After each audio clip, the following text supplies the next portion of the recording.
At 2:57 a.m., Maya Hart's water breaks 8 weeks too early. Alone, penniless, and abandoned by the man who stole everything. In blinding pain, she dials the wrong number. The voice that answers is cold, commanding, and dangerously calm. Dante Krylov doesn't ask questions. He demands her address. 15 minutes later, a stranger with predator's eyes and a king's authority walks through her door, and Maya's life splits in two. The nightmare she's escaping and the beautiful, terrifying unknown she's falling into. If you're hooked, stay until the end, hit that like button and comment your city so I can see how far this story travels. Sat. The apartment smelled like rust and regret. Maya Hart had stopped noticing it weeks ago, the way you stop noticing a scar after it's been on your skin long enough. The studio in South Boston wasn't much. Peeling wallpaper that might have been cream-colored once, a radiator that clanked through winter nights like an angry ghost, a window overlooking a parking lot where streetlights flickered more than they stayed on. But it had been hers and Evan's, back when his promises still sounded like truth. Now it was just hers and the life inside her that kicked against her ribs at odd hours, restless and impatient. Maya sat on the edge of the sagging futon, one hand pressed against her swollen belly, the other clutching her phone. The screen glowed in the darkness. 2:43 a.m. She'd been awake for hours, scrolling through job listings she couldn't qualify for, apartment rentals she couldn't afford, trying to ignore the tightness in her lower back that had been building since midnight. Braxton Hicks, she told herself. Just practice contractions. She wasn't due for another 8 weeks. Her body was just rehearsing. The next contraction hit like a fist. Maya gasped, doubling forward as pain lanced from her spine to her pelvis, sharp and vicious, and nothing like the dull cramping the pregnancy books described. Her phone slipped from her hand, clattering onto the floor. She couldn't breathe, couldn't think, could only ride the wave of agony until it crested and broke, leaving her shaking and cold. When she could see straight again, she fumbled for the phone. 2:51 a.m. 8 minutes since the last one. No, she whispered. No, no, no. Another contraction, faster this time, harder. She felt something give way inside her, a warm rush of fluid soaking through her underwear and onto the futon cushion beneath her. Her water had broken. Maya's hands shook as she tried to unlock her phone. She needed to call someone. Her mother was in Florida, 2,000 miles and a lifetime of disappointment away. Her sister. Maya hadn't spoken to Claire in 6 months, not since Claire called Evan a low-life con artist, and Maya had defended him like an idiot. Friends, the few she'd had before Evan had systematically isolated her from each one. The hospital. She needed to call the hospital. But her vision was blurring, panic and pain tangling in her chest until she couldn't remember the number, couldn't remember anything except that she was alone and 8 weeks too early and something was very, very wrong. She pulled up her recent calls with trembling fingers. There, Dr. Rahman's office, the OB clinic she'd been going to for free prenatal care. She tapped the number, pressed the phone to her ear, and prayed someone, anyone, would answer at 3 a.m. The line rang once, twice. Then a voice, low, controlled, and distinctly male. Who is this? Not Dr. Rahman. Not the clinic's answering service. Maya's brain stuttered, trying to process the wrongness even as another contraction began to build. You need to speak clearly. The voice was cold, almost detached, but underneath it ran something sharper. Authority. The kind of command that didn't ask, it expected obedience. Take a breath. Tell me what's happening. Maya tried, she really did. But the pain crested again, and all that came out was a strangled gasp, high and desperate. Silence on the other end. Then, quiet and deadly serious. Where are you? What? Your address. Now! Some distant, rational part of Maya's brain screamed that this was insane. She'd called a wrong number. This stranger could be anyone. A predator, a psychopath, someone who heard a woman in distress and saw an opportunity. But the rest of her, the part drowning in pain and terror, heard something else in that voice. Control, certainty, the kind of presence that didn't flinch when the world fell apart. 42 Dorchester Avenue, she gasped. Apartment 3C. I'm I think I'm in labor, 8 weeks early. My water broke and I don't have. Stay on the line. Not a request. An order. She heard movement on his end, footsteps, a door opening, then his voice again, slightly muffled, speaking to someone else in rapid Russian. When he came back, his tone had shifted, still commanding, but with an edge of focus that felt like a spotlight turning her direction. Is your door locked? Yes. Keep it that way. Don't open it for anyone except me. I'll be there in 15 minutes. Who are you? Someone who answers when people call. The line went dead. Maya stared at her phone, her mind reeling. What had she just done? Given her address to a complete stranger who spoke Russian in the dead of night and sounded like he gave orders for a living? Another contraction hit, and she stopped caring. She crawled from the futon to the door, every movement an agony. Locked. Deadbolt secure. Then she collapsed against the wall beside it, phone clutched in one hand, the other wrapped around her belly, as if she could somehow hold everything together through sheer will. Time became meaningless. Contractions rolled through her in waves, each one stealing her breath, her thoughts. Everything except the animal instinct to survive. She lost track of how long she sat there, curled on the floor in the dark, waiting for help that might never come. Then she heard it. Footsteps in the hallway. Not the shuffling, hesitant steps of her elderly neighbors. These were purposeful. Heavy. Moving with the kind of confidence that didn't question its right to be there. They stopped outside her door, 3 sharp knocks. Maya Hart. He knew her name. She hadn't told him her name. How? You called from a registered number. I made a call. A matter of fact, as if tracking down a stranger's identity in 15 minutes was perfectly normal. Open the door. Maya pulled herself upright, using the door frame for leverage. Her hands shook as she turned the deadbolt, twisted the knob. The man on the other side wasn't what she expected. He was tall, well over 6 feet, with the kind of build that came from discipline rather than vanity. Broad shoulders filled out a black wool coat that probably cost more than 3 months of her rent. Dark hair, cut short and neat. Sharp features that might have been handsome if they weren't so severe. And eyes, pale gray, almost colorless, that swept over her with the cold assessment of someone who'd learned to measure threats in the time it took most people to blink. Behind him stood 2 other men, both built like walls, both watching the hallway with the alertness of trained guards. Dante Krylov. He said it like she should know the name. When she didn't react, something flickered across his expression. Approval, maybe, or relief. Can you walk? I think so. Then we're leaving. He stepped forward, and Maya caught the scent of expensive cologne and something underneath it. Gun oil, maybe, or leather. There's a car downstairs, private hospital 10 minutes away. They're expecting you. I can't afford. I didn't ask what you could afford. His hand settled on her elbow, gentle but immovable.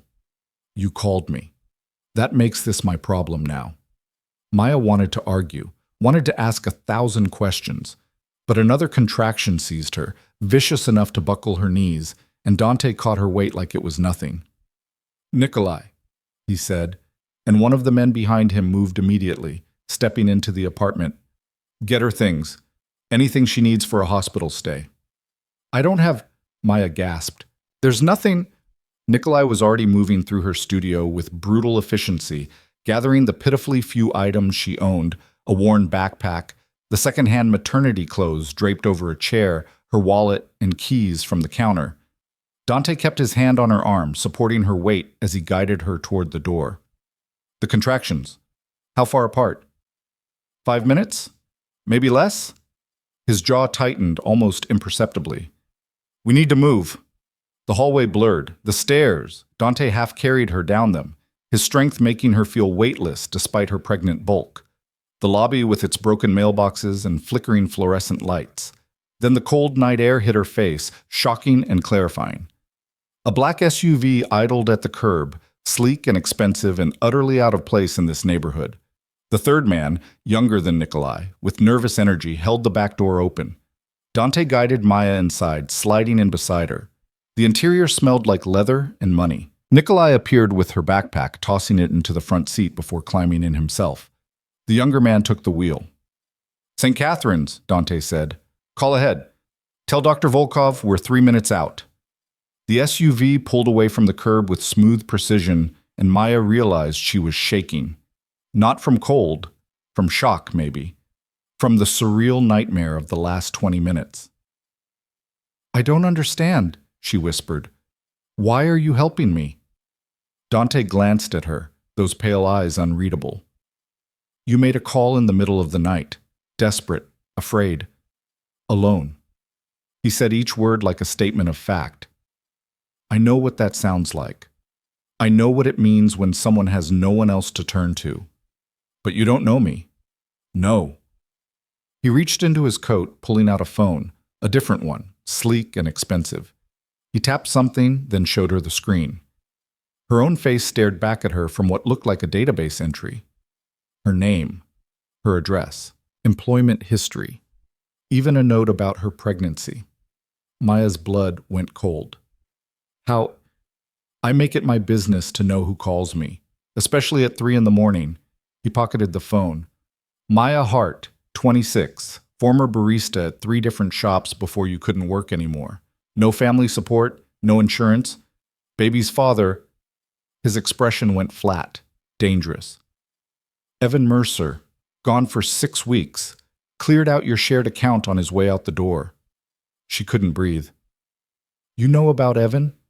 I know he stole $4,700 and left you to handle this alone. I know he's not answering his phone.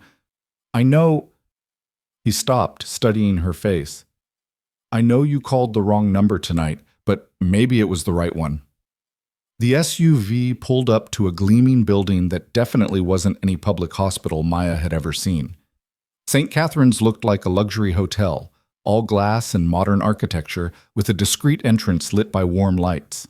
The back door opened. A woman in scrubs stood there with a wheelchair, professional concern etched on her features.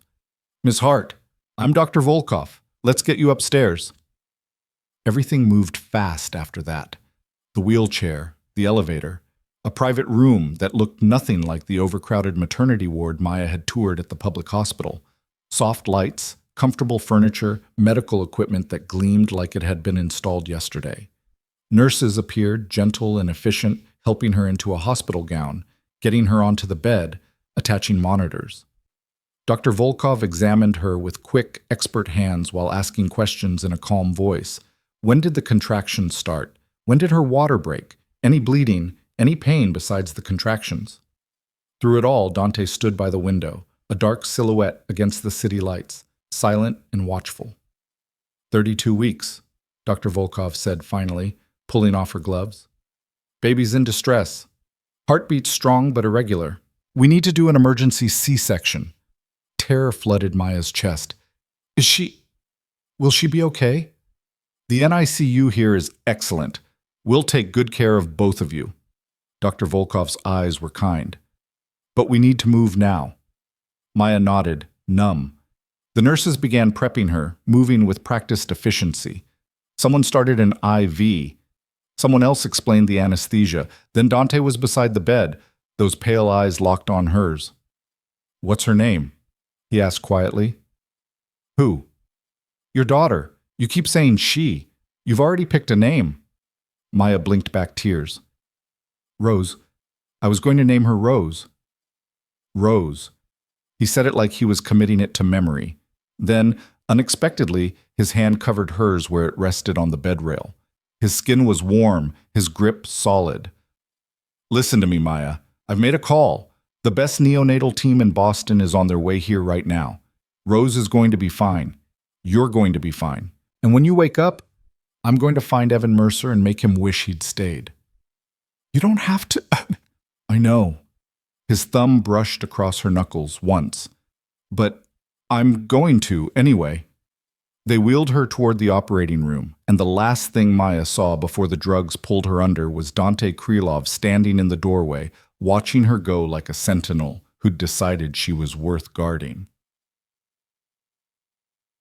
Maya woke to the sound of machines, soft beeping, the gentle whoosh of air filtration, low voices speaking in medical shorthand somewhere beyond the curtains surrounding her bed. Her body felt heavy and distant, cotton-wrapped and strange. She tried to move and discovered she couldn't feel anything below her chest, the lingering effects of anesthesia maybe, or the spinal block they'd used. "Ms. Hart," a nurse appeared, young and smiling. "Welcome back. How are you feeling?" "My baby?"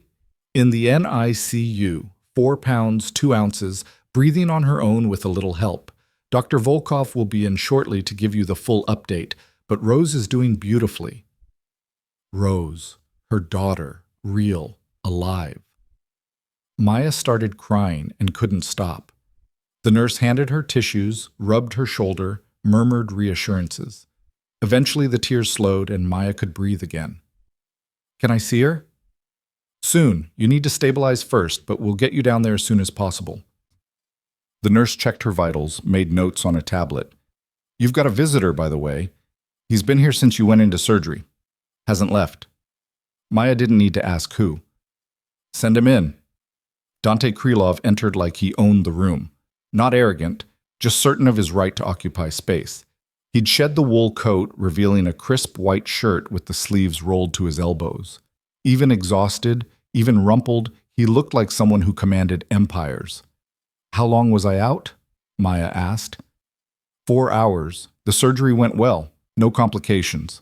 He pulled a chair close to the bed, settled into it with the ease of someone comfortable keeping vigil.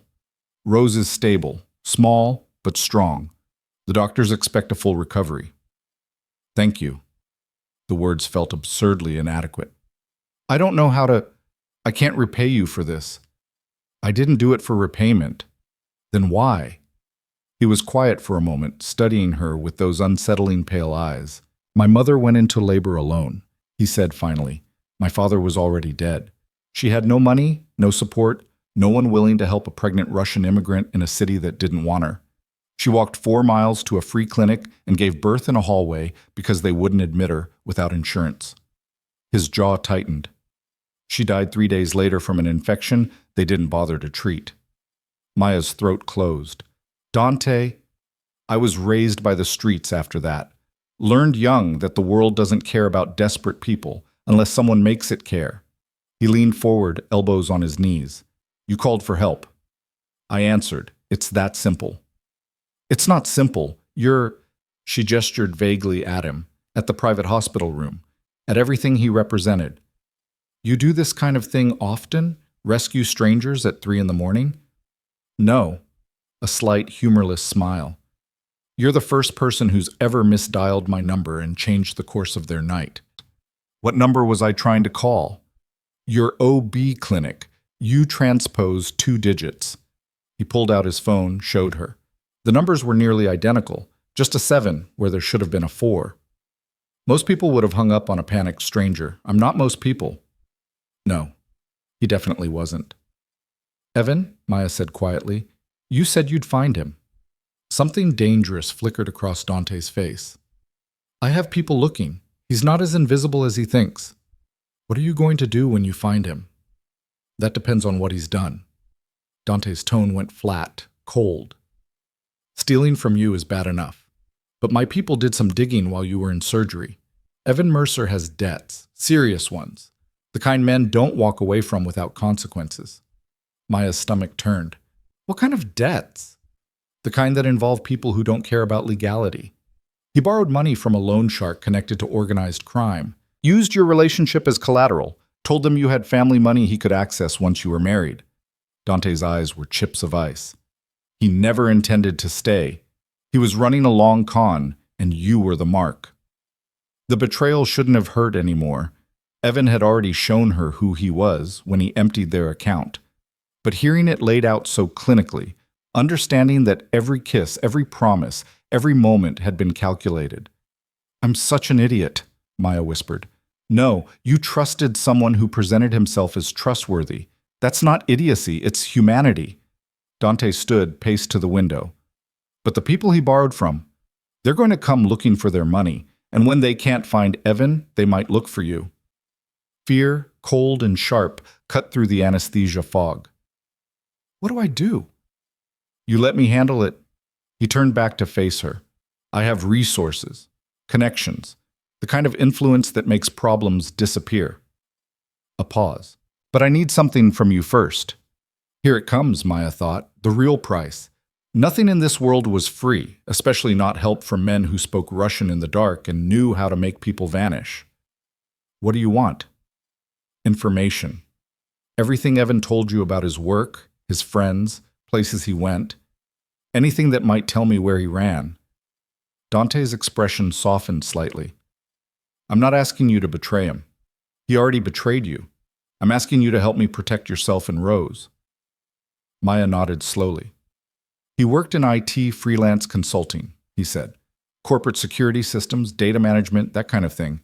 He traveled a lot, Philadelphia, New York, sometimes Chicago. Always paid cash for everything, said it was easier for expense reports. Names of companies? I don't remember. He never talked about specific clients. She tried to think through the exhaustion. He had a storage unit, somewhere in Quincy. Said he kept backup servers there, equipment he didn't want in our apartment. Dante's eyes sharpened. Address? I don't know, but it should be in his email. He used an autopay setup through our joint account. The account he'd emptied. If you can access bank records, I can. He was already pulling out his phone, firing off a text in Russian. What else? He had a friend. Marcus, I think? They met up sometimes for drinks. Evan always came home late those nights, smelling like cigars and whiskey. She frowned, chasing the memory. Once I saw a text from Marcus asking about the package. Evan deleted it right away, said it was just code for a work project. Last name? I never knew it. Evan kept his work life separate. Said it was for my protection, that some of his clients were paranoid about leaks. A bitter laugh escaped her. I thought he was being professional. Turns out he was just keeping his lies organized.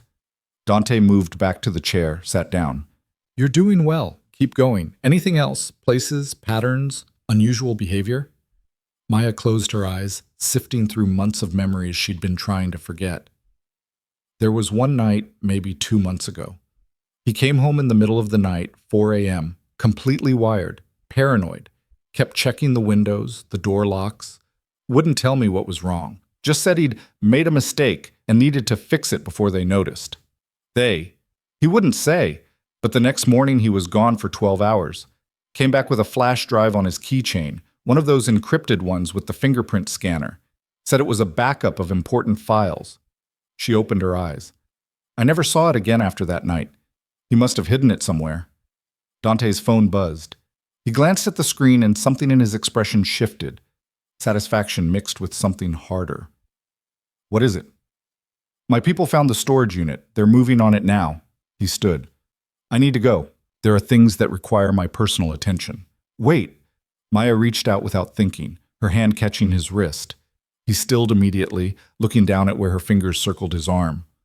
Will I see you again? Yes. Certainty, absolute and unshakable. You're under my protection now, Maya. That doesn't end just because the immediate crisis is over. He pulled a business card from his pocket, set it on the bedside table. That number reaches me directly, anytime, day or night. You call if you need anything. I don't even know what you do, who you are. Not really.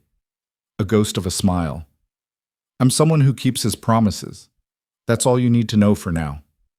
He gently freed his wrist from her grip. Rest, recover. Meet your daughter, I'll handle the rest.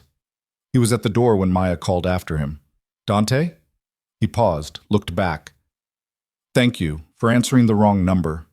His eyes held hers for a long moment. Maybe it was the right number after all. Then he was gone, leaving Maya alone with the beeping machines and the strange, terrifying knowledge that her life had just become infinitely more complicated.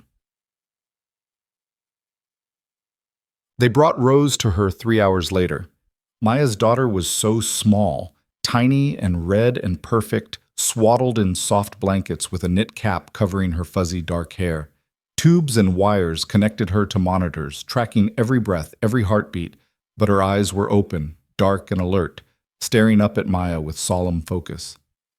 Hi, baby, Maya whispered, tears streaming down her face.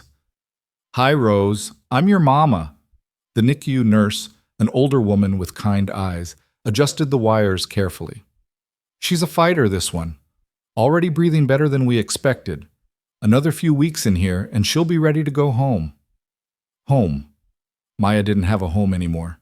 Just that sad studio apartment with its rust smell and broken radiator, and even that was only paid through the end of the month. What was she going to do? She pushed the thought away, focusing on her daughter. Rose's tiny hand wrapped around Maya's finger, grip surprisingly strong for someone so small. In that moment, nothing else mattered. Not Evan's betrayal, not the mysterious, dangerous man who'd saved them, not the impossible future looming like a wall. Just this, just Rose, alive and warm and real. "I've got you," Maya whispered. "I promise. No matter what happens, I've got you." Rose blinked up at her, and Maya chose to believe she understood. Dante Krylov stood in the storage unit in Quincy, surrounded by the debris of Evan Mercer's double life.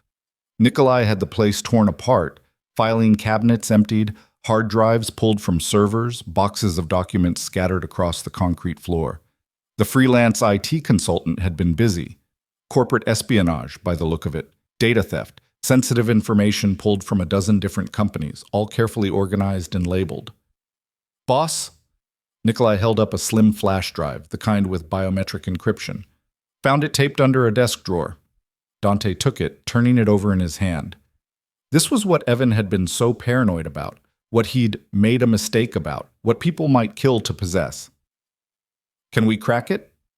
"Maybe. Yuri's the best we have for this kind of thing." Nikolai's expression was grim.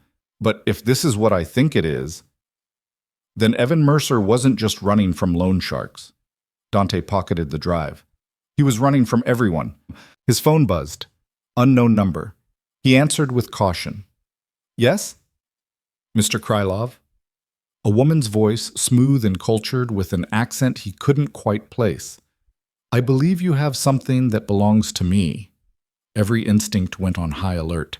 "You'll have to be more specific. The flash drive, the one your people just found in that charming little storage unit." A soft laugh. "I have eyes everywhere, darling. Did you really think I wouldn't notice when someone started poking around Evan Mercer's affairs?" Dante's hand went to the weapon at the small of his back. "Who is this?" "Someone who's willing to pay handsomely for the return of my property. Shall we say 500,000? A bargain, considering what's on that drive." "Not interested." "No? Perhaps you'll reconsider when you learn what happens to people who refuse me." The woman's voice dropped, losing its playful edge. "I know about Maya Hart. I know about the baby. I know they're at St. Catherine's, room 347, under your protection." "Very gallant of you, Mr. Krylov, but protection only works if you're there to provide it." Ice flooded Dante's veins. "If you touch them..." "I don't make threats, darling. I make promises. And here's mine. You have 72 hours to deliver that drive to me, or Maya and her daughter become leverage. And trust me, I'm very creative with leverage." The line went dead. Dante stood frozen for 3 seconds, mind racing through possibilities and countermeasures. Then he was moving, barking orders to Nikolai. "Get everyone to St. Catherine's. Full security detail. No one gets near Maya or the baby without clearance. And find out who the hell that was on the phone." "Boss, what's happening?" "We're not just dealing with loan sharks anymore."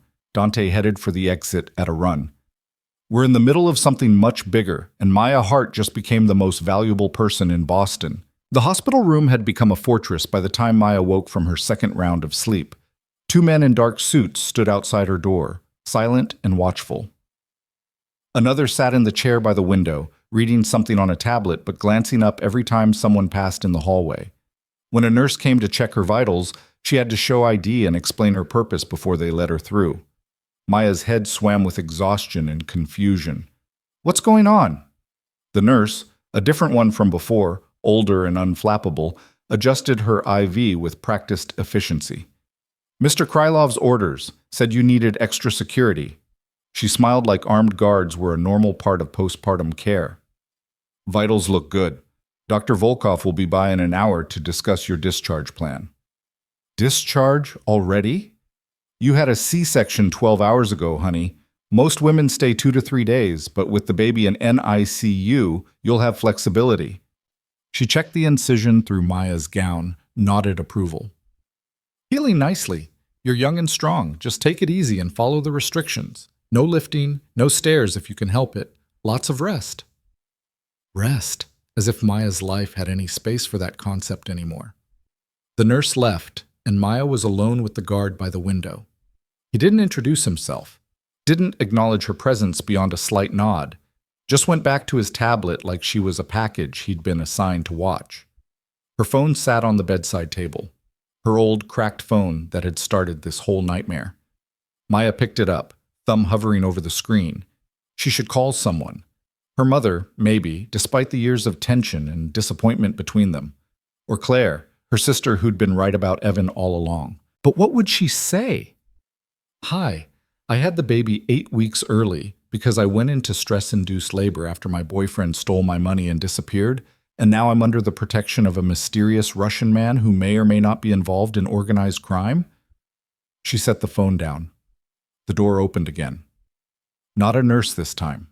Dante Krylov, moving with that same controlled purpose that made every gesture look deliberate. He'd changed clothes since she'd last seen him, now wearing all black, dress shirt, tailored pants, leather jacket that emphasized the breadth of his shoulders. He looked dangerous and elegant in equal measure. The guard by the window stood immediately. Boss, take a break, Alexei. Get coffee. Dante's eyes never left Maya's face. I need to talk to Ms. Hart alone. Alexei disappeared without argument, closing the door behind him. Dante pulled the chair closer to the bed, sat down with the kind of controlled grace that suggested violence was always an option, but rarely necessary. How are you feeling? Like I got hit by a truck and then stitched back together? Maya shifted, wincing at the pull of her incision. Why are there armed men outside my door? Because the situation has escalated. No preamble, no softening the blow, just brutal honesty delivered in that calm, cold voice. The flash drive we found in Evan's storage unit? It contained stolen data from multiple corporations, sensitive information that certain people would kill to possess or destroy. Maya's heart stuttered. What kind of information?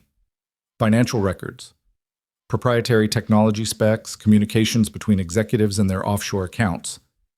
Dante leaned back, studying her. Evan wasn't just a con artist. He was a professional thief. Someone hired him to steal corporate secrets, and he delivered. But then he got greedy. He kept a copy. Exactly. As insurance or blackmail leverage, or maybe just because he thought he could sell it twice. Dante's jaw tightened, and now the people who paid him want it back, badly enough to threaten you and Rose to get it. The room tilted. Maya gripped the bed rail, trying to breathe through the surge of panic. Who? Who threatened us? I don't know yet. A woman, cultured accent, very confident. She knew you were here within hours of us finding the drive. His eyes were chips of ice. Which means she has resources, surveillance, people embedded in places they shouldn't be. Then give it to her. The words came out sharp, desperate. Whatever's on that drive, it's not worth our lives. Just give it to her and let us disappear. It's not that simple. Dante pulled out his phone, brought up a photo. We cracked the encryption. This is what Evan stole. Maya looked at the screen. Rows of data, financial transactions, names she didn't recognize paired with dollar amounts that made her vision blur. Millions, tens of millions. Money moving through shell corporations and offshore banks, laundered and hidden and completely illegal. I don't understand. These are records from a criminal organization. Money laundering, arms deals, human trafficking profits, all carefully documented and hidden in legitimate corporate structures. Dante swiped to another image, this one showing a network diagram with photographs connected by lines. Evan was hired by someone inside the organization to steal evidence against their rivals. But what he actually stole was evidence against everyone, including his employer. Maya's stomach turned. So this woman is either the person who hired him or someone who wants to use this information to take control of the organization or a third party looking to profit from the chaos. Dante pocketed his phone. Regardless, she's not going to stop until she has this drive. And if I give it to her, I'm handing over the keys to an empire built on suffering. So what do? We use it. Steel in his voice now, hard and uncompromising. I have contacts in law enforcement, people who owe me favors. This information could dismantle a trafficking network that's been operating for decades. But I need time to verify the data, to make copies, to ensure it reaches the right people. How much time? More than the 72 hours she gave me. Dante met her eyes. Which is why I'm moving you, both of you, somewhere she can't reach. Fear and frustration warred in Maya's chest. I can't move Rose. She's in NICU. She needs specialized care. She'll have it. I own a property outside the city with a full medical suite. Dr. Volkov has agreed to continue Rose's care there, along with a team of NICU nurses. He said it like it was already decided, already arranged. You'll be discharged this afternoon. The transport is ready. You own a property with a medical suite? Maya heard the hysteria creeping into her voice. What are you, some kind of crime lord? A pause, then quietly. Something like that. The honesty shocked her silent. Dante stood, moved to the window, his back to her. My family came from Russia with nothing, built an empire in Boston through shipping, construction, real estate. Legitimate businesses for the most part. But in this world, power requires flexibility. Connections to people who operate outside the law. Favors traded. Debts collected. He turned and his expression was unreadable. I inherited that empire and its complications. I've tried to clean it up, to move away from the darker elements, but some ties can't be severed without consequences. So you are a criminal. I'm a businessman who understands that the line between legal and illegal is thinner than people want to believe. His eyes held hers. But I don't traffic in human lives. I don't hurt innocents. And I don't abandon people who need help. Maya wanted to argue, to demand he explain the armed guards and the casual way he talked about law enforcement contacts and moving her like a chess piece. But exhaustion pulled at her, and underneath the fear was something else. A strange, terrible relief that someone was taking control when her entire world had fallen apart. I don't have a choice, do I? You always have a choice. Dante moved back to the chair. You can refuse my help. Take your chances with whoever's hunting this information. Try to disappear on your own with a newborn who needs intensive care. A pause. But I think you're smarter than that. You're asking me to trust you. I don't even know you. No, I'm asking you to let me protect you while you figure out if I'm worth trusting. He leaned forward, and for the first time she saw something other than cold control in his expression, something almost human. I answered your call, Maya. I didn't have to. I could have hung up, could have ignored a stranger's panic, but I didn't, and I'm not going to start ignoring you now. Before Maya could respond, the door opened. Nikolai stepped in, his face grim. Boss, we have a problem. Dante was on his feet instantly. What kind? Evan Mercer. He's been found. Maya's heart stopped. Found? Where? Nikolai's eyes flicked to her, then back to Dante. Maybe this conversation should be private. She has a right to know. Dante's voice was flat. Where? Warehouse in Charlestown, dead for at least 3 days based on the condition of the body. Nikolai pulled out his phone, showed Dante something Maya couldn't see. Multiple gunshot wounds. Execution style. Whoever killed him wanted information first. The room swayed. Maya gripped the bed rail, bile rising in her throat. Evan, dead, murdered. The man who'd lied to her, stolen from her, abandoned her, but also the man who'd smiled at her over coffee, who'd held her when she cried, who'd felt Rose kick and said he couldn't wait to be a father. Maya. Dante's hand was on her shoulder, steadying. Breathe, just breathe. She tried, failed, tried again. They killed him because of the drive. Yes, no point in lying. They tortured him for information, then disposed of him when they got what they needed. Which was? That he'd hidden the drive in the storage unit. That he'd involved you, used your relationship as cover. Dante's grip tightened slightly. They know about you, Maya. They've known since before I got involved. The only reason you're still alive is because they thought they could use you as leverage. And now? Now they know I'm protecting you, which makes this personal. Something dangerous flickered across his face. They made a mistake when they threatened you and Rose. I don't respond well to threats. Nikolai cleared his throat. Boss, there's more. The warehouse, it's owned by a shell company we've been tracking, part of the network on the flash drive. Which means this wasn't random. Dante's mind was already moving, connecting pieces Maya couldn't see. Evan stole from his own employers. They found out, hunted him down, killed him. But before he died, he told them about the storage unit. Except we got there first. Nikolai's expression was grim. We walked into the middle of their cleanup operation. And now they think we're competition. Dante moved to the window, staring out at the city. Perfect. We've gone from trying to help a woman in labor to being caught in a war between criminal factions. Maya's voice came out small. I'm sorry. Both men turned to look at her. Sorry? Dante crossed back to the bed in 2 strides. You have nothing to apologize for. You made a phone call. You didn't know what Evan was involved in. You didn't ask for any of this. But if I hadn't called you, then you'd be dead or in labor in some public hospital, and Rose would be fighting for her life without proper care. His hands framed her face, gentle but firm, forcing her to meet his eyes. You survived, Maya. You and your daughter are alive because you were smart enough to ask for help. Don't you dare apologize for that. Tears burned her throat. What happens now? Now I move you somewhere safe.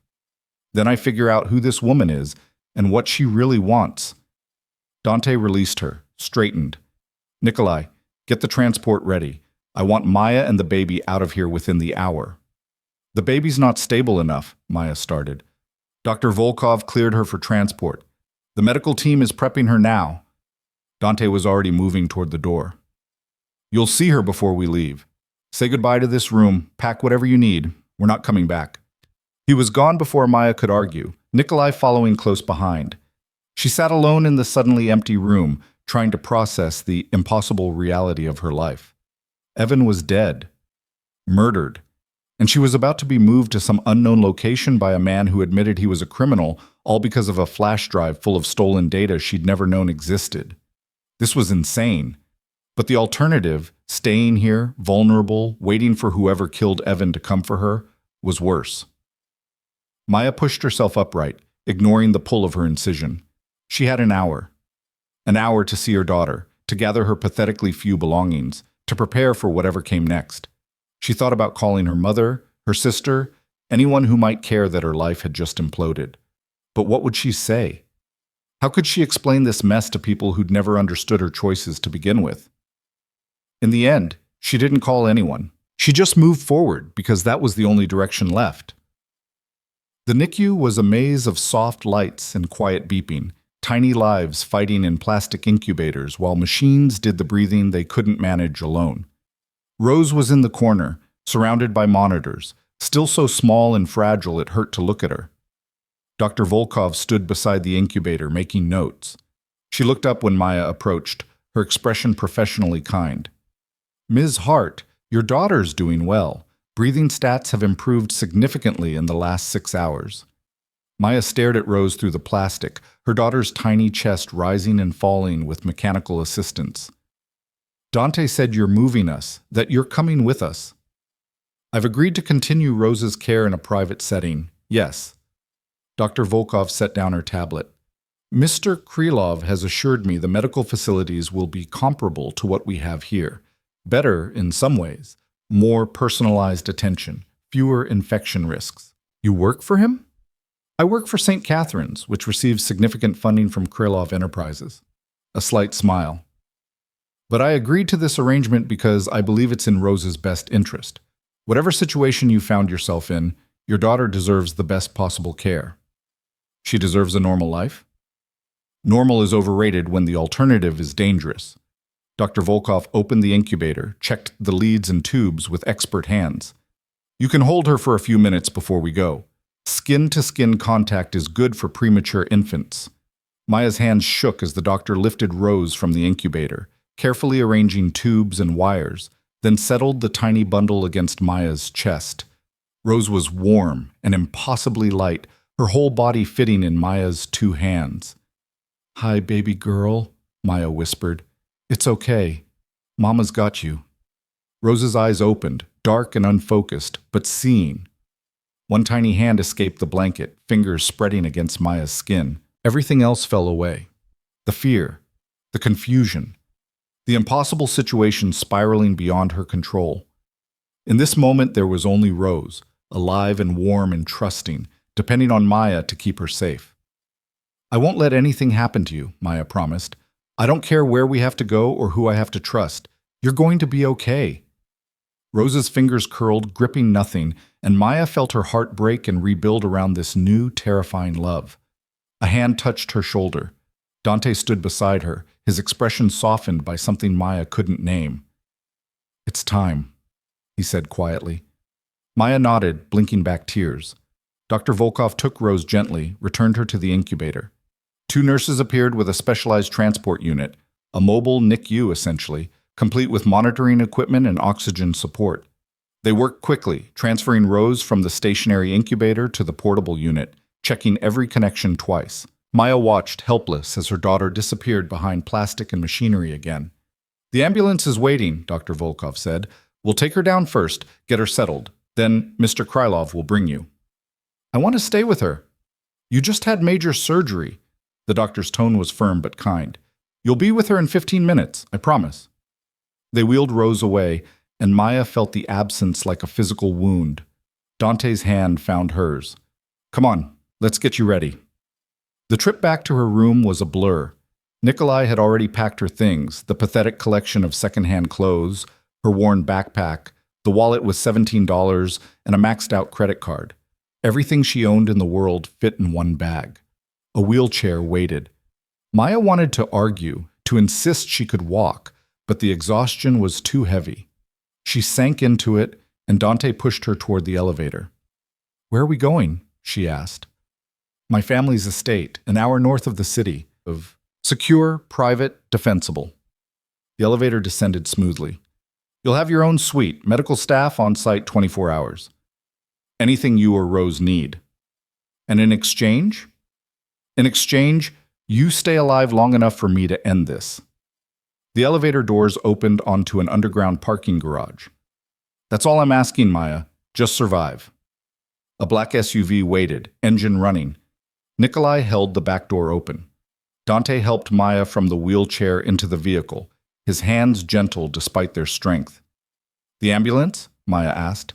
"Already gone. They'll take the highway. We're taking back roads, safer, harder to follow." Dante slid in beside her. "Dr. Volkov will have Rose settled by the time we arrive." The SUV pulled out of the garage into gray afternoon light. Boston slid past the tinted windows, familiar streets Maya had walked 1,000 times, now looking foreign and dangerous. Her phone buzzed. A text from an unknown number. "Smart girl, accepting Krylov's protection." "But it won't save you." "Nothing can." "Tick-tock, Maya. 60 hours. Maya's blood went cold. She showed Dante the message. His expression went absolutely flat. "Give me your phone." She handed it over. He pulled out the SIM card, snapped it in half, tossed both pieces out the window. "Hey, they're tracking you, either through GPS or by monitoring your messages." He pulled a new phone from his pocket. Sleek, expensive, probably untraceable. "Use this from now on. Only people who need to reach you have the number." Maya took it, numb. "How did she get my number?" "Probably from Evan's phone before they killed him." Dante's jaw was tight. "She's trying to scare you. Break down your resistance before she makes her real move." "It's working." "I know." He looked at her and something in his expression shifted. "But you're not alone anymore, Maya. Remember that. Whatever she throws at us, we face it together." Together. As if they were a team, as if Maya had any choice in this partnership. But looking at Dante's face, hard and certain and utterly committed, she realized she did believe him. This man, this stranger who'd answered her desperate call in the dark, had somehow become her anchor in a world spinning out of control. "Dante?" she said quietly. "Yes?" "Don't let her hurt Rose." His hand covered hers where it rested on the seat between them. "I'd burn this city to ash before I let anyone touch your daughter. That's a promise." Maya believed him. The SUV turned onto a highway heading north, leaving Boston and its dangers behind. But Maya knew, with cold certainty, that the danger was following them. And somewhere in the city, a woman with a cultured accent and lethal intent was counting down the hours until she made her move. 60 hours. 2.5 days. Maya closed her eyes and tried not to think about what would happen when the clock ran out. The estate appeared through morning mist like something from a different world. Maya had dozed fitfully during the drive, waking every few minutes to check that the SUV was still moving, that Dante was still beside her, that this wasn't some fever dream brought on by trauma and exhaustion. Each time she opened her eyes, he was there, silent, watchful, occasionally speaking in low Russian to Nikolai in the front seat. Now she stared through the window at iron gates swinging open, revealing a long driveway lined with old-growth trees. The house beyond was stone and glass, modern architecture blended with classical elements, sprawling across manicured grounds that seemed to stretch forever. "This is your family's estate?" Maya's voice came out hoarse. "Built by my grandfather in the 70s, renovated by me 5 years ago." Dante's tone was matter-of-fact, as if everyone owned properties that looked like luxury resorts. 12 bedrooms, medical suite on the east wing, security systems that would make a military base jealous. "You and Rose will be safe here." The SUV pulled up to the main entrance where the ambulance already waited, back doors open. Dr. Volkov stood beside it, directing 2 nurses as they carefully maneuvered Rose's transport unit. Maya was out of the vehicle before Dante could stop her, ignoring the sharp pull of her incision as she rushed to her daughter's side. "She's stable," Dr. Volkov said immediately, reading the panic on Maya's face. "The transport went smoothly. We're taking her inside now to the prepared suite." The medical suite turned out to be a fully equipped hospital room disguised as a nursery. Soft yellow walls, comfortable furniture, and state-of-the-art equipment that hummed quietly in the background. The nurses transferred Rose to a stationary incubator with practiced efficiency, while Dr. Volkov checked monitors and made notes. "She'll stay here under observation," the doctor explained. "I'll be on site for the next 72 hours, then we'll rotate staff. You're welcome to stay with her as much as you'd like, but you also need rest and recovery."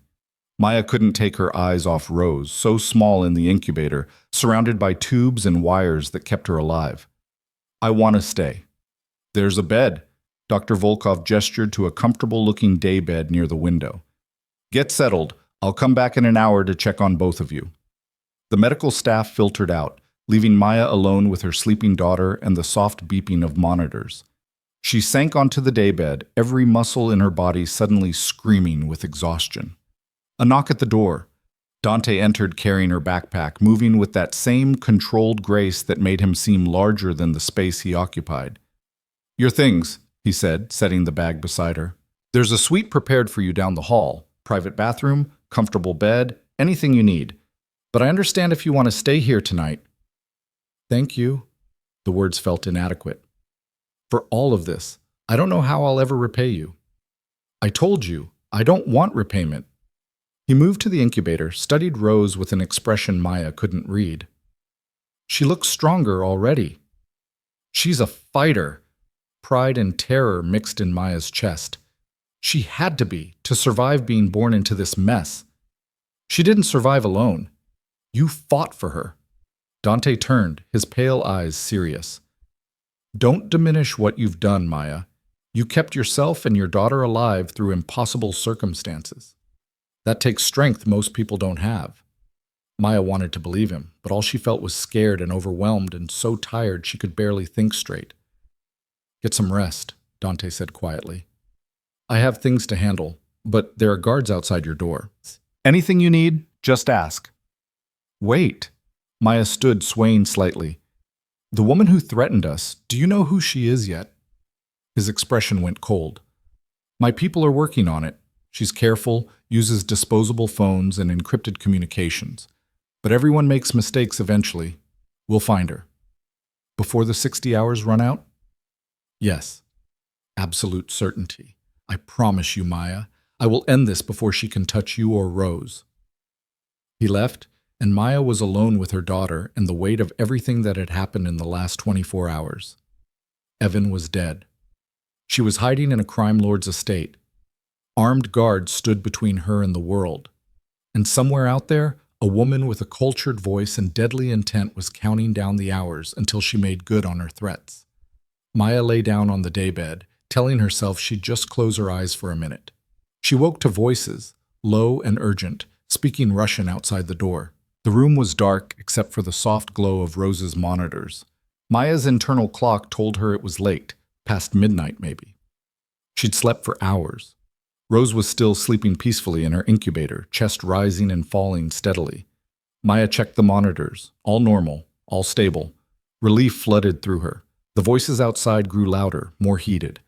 Maya recognized Dante's tone, controlled but with an edge of steel underneath. Someone else responded, equally intense. She shouldn't eavesdrop. Whatever they were discussing was none of her business. But this was about her life, her daughter's safety. She had a right to know. Maya moved to the door, cracked it open slightly. Dante stood in the hallway with Nikolai and another man Maya didn't recognize, older, gray-haired, with the kind of face that had seen violence and hadn't blinked. They were arguing in Russian, but even without understanding the words, Maya caught the tension. Then Dante switched to English, his voice sharp. "I don't care what protocol dictates. She stays under protection until this is resolved." "You're being reckless," the older man said, accent thick but words clear. "This woman, whoever she is, has resources, connections. She knew about the storage unit within hours. She has people inside our network, Dante. Keeping the girl here puts everyone at risk. Then we find the leak and eliminate it. Cold, clinical. But Maya and her daughter are not negotiable. Because you feel guilty? Because you answered a wrong number and now you think you're responsible for her?" The older man shook his head. "This isn't a stray puppy, Dante. This is a woman entangled in serious criminal activity through her own poor choices." "Enough!" Dante's voice dropped to something dangerous. "Maya Hart is under my protection. That makes her family business. And you know what we do for family, Alexei." A long silence. Then the older man, Alexei, sighed heavily. "Your father would have never allowed this kind of complication. My father is dead. I make the decisions now." Dante's tone left no room for argument. "Now either help me find this woman or get out of my way." Alexei muttered something in Russian that sounded like a curse, then walked away down the hallway. Nikolai waited until he was gone before speaking. "He's not wrong about the risk, boss. Whoever this woman is, she's got reach. Maybe we should consider moving Maya somewhere else. Somewhere not connected to you." "No." Flat refusal. "She stays here where I can protect her. This is personal for you. Not a question, an observation." Dante was quiet for a moment. "My mother died because no one helped her when she needed it most. I won't let that happen to someone else. Not when I have the power to prevent it. Even if it costs you. Especially then." Dante turned and Maya quickly stepped back from the door, but not before their eyes met. He knew she'd been listening. Dante pushed the door open fully, stepped inside. "You should be resting." "Hard to rest when people are arguing about whether I'm worth protecting." Maya crossed her arms, defensive. "Who was that? The man who thinks I'm a complication?" "Alexei Volkov, my father's oldest friend and advisor. He means well, but he comes from a generation that sees everything as a strategic calculation." Dante moved to the window, stared out at the dark grounds. "He's wrong about you." "Is he? I did make poor choices. I trusted Evan when I shouldn't have. I didn't ask the right questions. I let myself be blind because it was easier than facing the truth." "You were in love. Or you thought you were." Dante's reflection in the window was sharp, clear. "That's not a character flaw. It's human nature. Human nature that almost got my daughter killed." "No." He turned to face her. "Evan's choices did that. The criminals he stole from did that. You're a victim in this, Maya. Stop blaming yourself for other people's sins." Maya wanted to argue, but exhaustion pulled at her edges.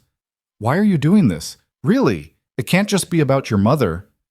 Dante was quiet for so long Maya thought he wouldn't answer.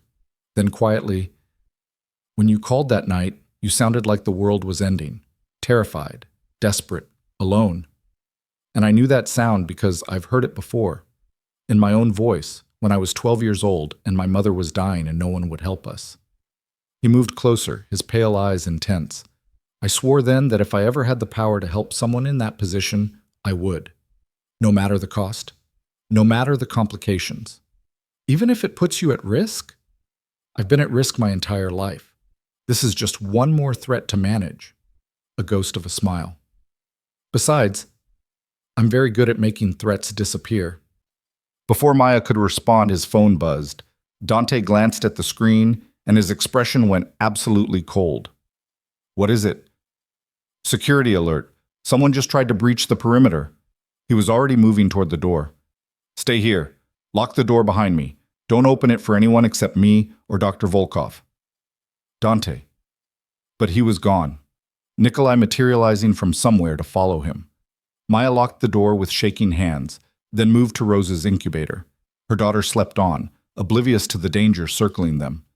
It's okay, baby girl, Maya whispered. We're safe. Dante won't let anything happen to us. She hoped it was true. Outside, she heard running footsteps, shouted orders in Russian, the distant sound of engines starting. Maya pulled the daybed closer to Rose's incubator and sat down, wrapping her arms around herself. All she could do now was wait and pray that Dante's promises were more than just words. The minutes crawled past.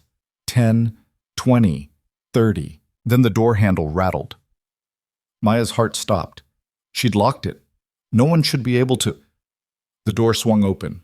Dr. Volkov stood there, looking harried and worried. Ms. Hart, we need to move you and Rose, now. What? Dante said to stay here. Mr. Krylov sent me. There's been a breach. We're moving everyone to the safe room until the situation is contained. The doctor was already moving to Rose's incubator, checking connections. Help me with the portable oxygen unit. Maya's instincts screamed wrong. Dr. Volkov was calm, professional, but there was something in her eyes, a calculation that didn't match her concerned expression. Where's Dante? Maya asked carefully. Handling the breach. He asked me to get you to safety. Dr. Volkov began disconnecting Rose from the monitors. Please, Ms. Hart, we don't have time. Stop. Maya moved between the doctor and her daughter. You're not Dr. Volkov. The woman's expression didn't change, but something shifted in her posture. Of course I am. You're confused, possibly still affected by the anesthesia. Dr. Volkov has a mole on her left hand. You don't. Maya's voice was steady, despite the terror flooding her veins. Who are you? For a long moment, neither of them moved. Then the woman smiled, beautiful and terrible. Clever girl. Evan said you were smarter than you looked. She pulled a gun from her medical coat pocket, aimed it directly at Maya's chest. Now, the woman said in that same cultured accent from the phone call, let's have a conversation about that flash drive. Maya's mind raced, cataloging exits and options and finding nothing useful. The door was behind the woman. The window was sealed. Rose was vulnerable in her incubator, and Maya was still recovering from surgery. I don't have it, Maya said. Dante has it. I know, but Dante Krylov is a businessman. He understands leverage. The woman moved closer, gun steady. You and your daughter are very valuable leverage. If you hurt us, he'll kill you. Perhaps. But first, he'll give me what I want. The woman pulled out a phone with her free hand, tapped something. I'm sending him a photo now, you holding your daughter with my gun very clearly pointed at her head. That should motivate him nicely. Please. Maya hated the desperation in her voice. She's just a baby. She has nothing to do with this. Neither did I, once. The woman's expression hardened. We all become what circumstances make us, Ms. Hart. You'll understand that better as Rose grows up, assuming she gets the chance. The door crashed open. Dante stood in the doorway, gun drawn, his expression absolutely murderous. Behind him, Nikolai and two other armed men took positions. The woman didn't even flinch. She pressed her gun against Rose's incubator, right where the baby's head rested. Drop your weapons, she said calmly, or I put a bullet through the plastic and into her brain. Dante's hand didn't waver. You fire that shot, you're dead before the bullet leaves the chamber. True, but she'll still be dead. The woman smiled. Are you willing to gamble a newborn's life on your reflexes, Mr. Krylov? The silence was suffocating. Slowly, deliberately, Dante lowered his gun, set it on the floor. kicked it away. Nikolai and the others followed suit. Very good. The woman picked up Dante's gun, tucked it into her waistband. Now, let's discuss terms. I want the flash drive, all copies, and your word that this information goes no further. And in exchange, I leave. Maya and Rose live. You never hear from me again. Her finger rested lightly on the trigger. Refuse, and I kill the baby first. Then Maya. Then I disappear before your people can stop me.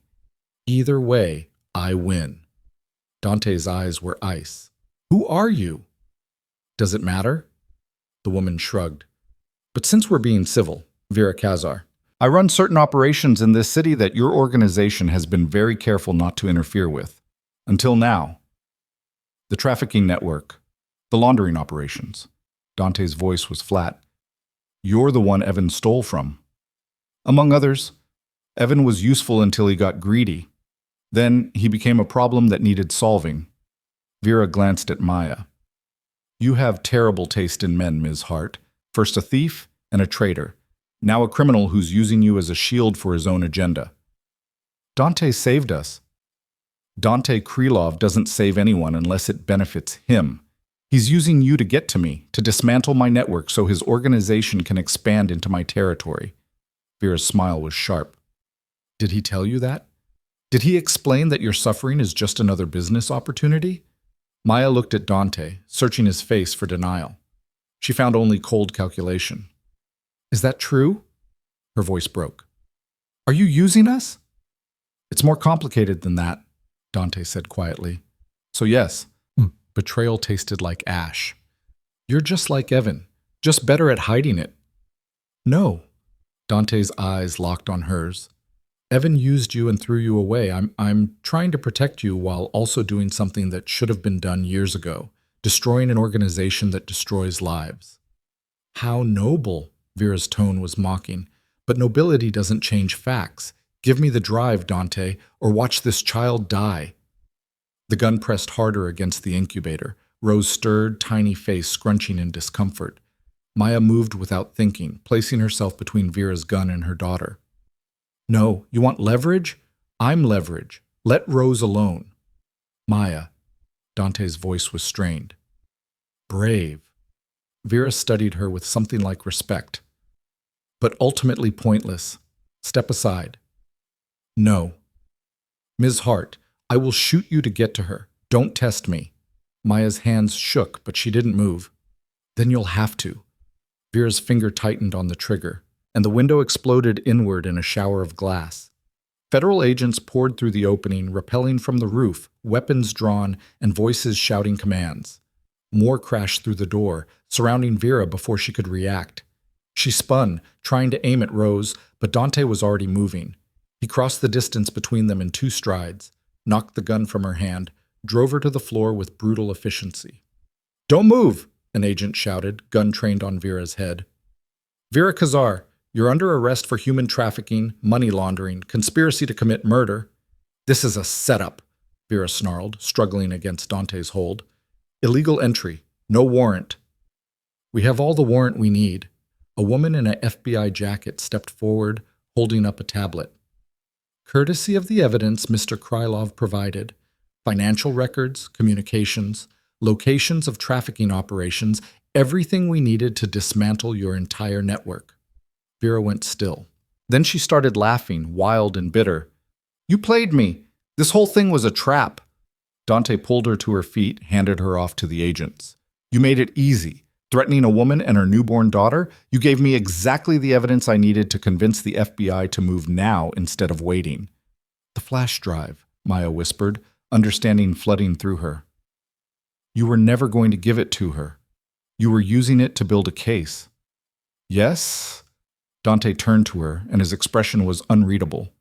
I'm sorry for the deception, but it was the only way to end this without putting you at more risk. By putting us at risk? Maya's voice shook with fury and relief and too many emotions to name. She had a gun to my daughter's head, and I had FBI snipers on the roof, agents in position, and every exit covered. Dante's tone was calm, controlled. You were never in real danger, Maya. I had this under control from the moment she entered this room. How? Because this was never really Dr. Volkov. He gestured to the arrested woman. The real Dr. Volkov is sedated in the medical suite, drugged but unharmed. This woman used her access codes to get past security, but we knew about the breach from the moment it happened. I let her get this far because I needed her to reveal herself, to make threats on record, to give us everything we needed for the arrest. Maya stared at him, trying to reconcile the man who'd held her hand in the hospital with this cold strategist who'd used her as bait. You should have told me. If you'd known, you wouldn't have reacted authentically. Vera would have sensed the trap. Dante moved closer, his voice softening. I'm sorry, but this was the only way to ensure she couldn't hurt you or Rose ever again. The FBI agents were cuffing Vera, reading her rights, leading her toward the door. She looked back at Maya, and there was something almost pitying in her expression. He'll break your heart, Vera said. Men like him always do. They use people and call it protection, and by the time you realize the truth, you're already in too deep to escape. Then she was gone, dragged away by federal agents who'd been waiting in the wings for Dante's signal. Maya sank onto the daybed, shaking. Rose was crying now, startled by the commotion. The real Dr. Volkov rushed in, looking disheveled and angry, and immediately began checking the baby. Dante crouched beside Maya, his hands gentle on her shoulders. Are you hurt? No. She couldn't look at him. But she was right, wasn't she? You used us. Me and Rose. We were just pieces in your game. No. He forced her to meet his eyes. You were people I chose to protect. The fact that protecting you also allowed me to dismantle a trafficking network doesn't diminish that choice. I would have done this regardless of the strategic benefit. I don't believe you. I know. Pain flickered across his expression, quickly hidden. But it's true anyway. He stood, moved away, giving her space. Maya watched him coordinate with the FBI agents, issuing orders to his own people, managing the aftermath of the trap he'd sprung. He was efficient, effective, completely in control. And Maya realized she had no idea who he really was or what he truly wanted from her. Dr. Volkov brought Rose to her, now calm and settled. Maya held her daughter close, breathing in that newborn scent, feeling the tiny heartbeat against her chest. We're safe, she whispered to Rose. The bad woman is gone. We're going to be okay. But as she watched Dante Krylov command his small army of guards and federal agents, she wondered what kind of safety she'd actually found, and whether the price of that safety was more than she could afford to pay. The estate fell into an uneasy quiet after the FBI left with Vera Kazar in custody. Maya spent the rest of the night in Rose's room, refusing to leave her daughter's side even when Dr. Volkov assured her the baby was stable and sleeping peacefully. The real Dr. Volkov, still shaken from being drugged and impersonated, had tripled the monitoring protocols and stationed a nurse permanently in the room. Just as a precaution, she'd said, though her eyes kept darting to the shattered window, now covered with temporary boards. Maya sat in the chair beside Rose's incubator, watching her daughter's tiny chest rise and fall, trying to process everything that had happened. Vera's arrest should have brought relief. The threat was neutralized. The woman who'd killed Evan, who'd held a gun to Rose's head, was in federal custody facing charges that would put her away for life. But all Maya felt was numb. Dante hadn't come back to check on them. She'd heard his voice in the hallway hours ago, speaking with the FBI agents, coordinating cleanup efforts, dealing with the aftermath of his carefully orchestrated trap. A trap that had put her and Rose directly in the line of fire. He'd said they were never in real danger, that he'd had snipers positioned, agents ready, every contingency planned. But Maya had felt the cold press of Vera's gun against Rose's incubator, had seen the calculation in the woman's eyes as she decided whether killing a newborn was worth the risk, had stood between her daughter and a bullet because in that moment, Dante's promises meant nothing compared to a mother's instinct to protect. Dawn crept through the gaps in the boarded window, gray and tired. A soft knock at the door made Maya tense. It's me, Dante's voice, quiet and careful. Maya didn't answer, but the door opened anyway. He entered carrying a tray, coffee, toast, fruit that looked too perfect to be real. He set it on the small table near the daybed. You need to eat, he said. Dr. Volkov's orders. You're still recovering from surgery. I'm not hungry. Maya, don't. She finally looked at him, and whatever he saw in her expression made him stop mid-sentence. Just don't. I don't want to hear about how this was necessary or strategic or the only way. I don't care about your reasons right now. Dante was quiet for a long moment. Then he pulled a chair across from hers, sat down with the kind of weariness that suggested he hadn't slept either. You're angry. You have every right to be. I'm not angry. Maya's voice cracked. I'm terrified, because I just realized I have no idea who you are or what you're capable of. You orchestrated an entire federal operation without telling me. Used me and my daughter as bait to catch a criminal, all while pretending to be my protector. I was protecting you. I am protecting you. By putting a gun to my baby's head? That was never going to happen. The FBI had kill authorization if Vera made any move to harm Rose. She would have been dead before she could pull the trigger. You don't know that. Maya stood, pacing the small room. What if something went wrong? What if your snipers missed? What if Vera was faster than you thought? You gambled my daughter's life on a plan that could have gone sideways in 100 different ways. But it didn't. Dante's tone was maddeningly calm. Because I made sure it wouldn't. I've been planning this operation for 3 days, Maya, since the moment I found that flash drive. Every detail was accounted for. Every risk mitigated. Except you couldn't account for me. Maya turned to face him. I wasn't part of your plan. I was just a convenient excuse to move faster, to force Vera into making a mistake. You used my fear, my desperation, my love for my daughter. You weaponized all of it. Something shifted in Dante's expression, a crack in that controlled facade. Yes, I did. Because the alternative was waiting months for the FBI to build their case while Vera's organization continued trafficking women and children. Every day we waited, more people suffered, more lives were destroyed. He stood, and there was intensity in his pale eyes that Maya hadn't seen before. So yes, I used you. I used your situation to accelerate an operation that needed to happen.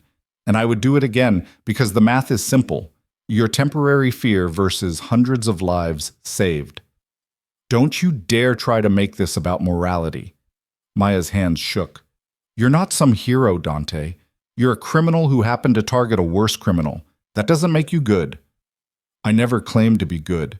His voice went quiet, dangerous. I told you what I was from the beginning, a businessman who operates in gray areas, someone with power and connections that exist outside the law.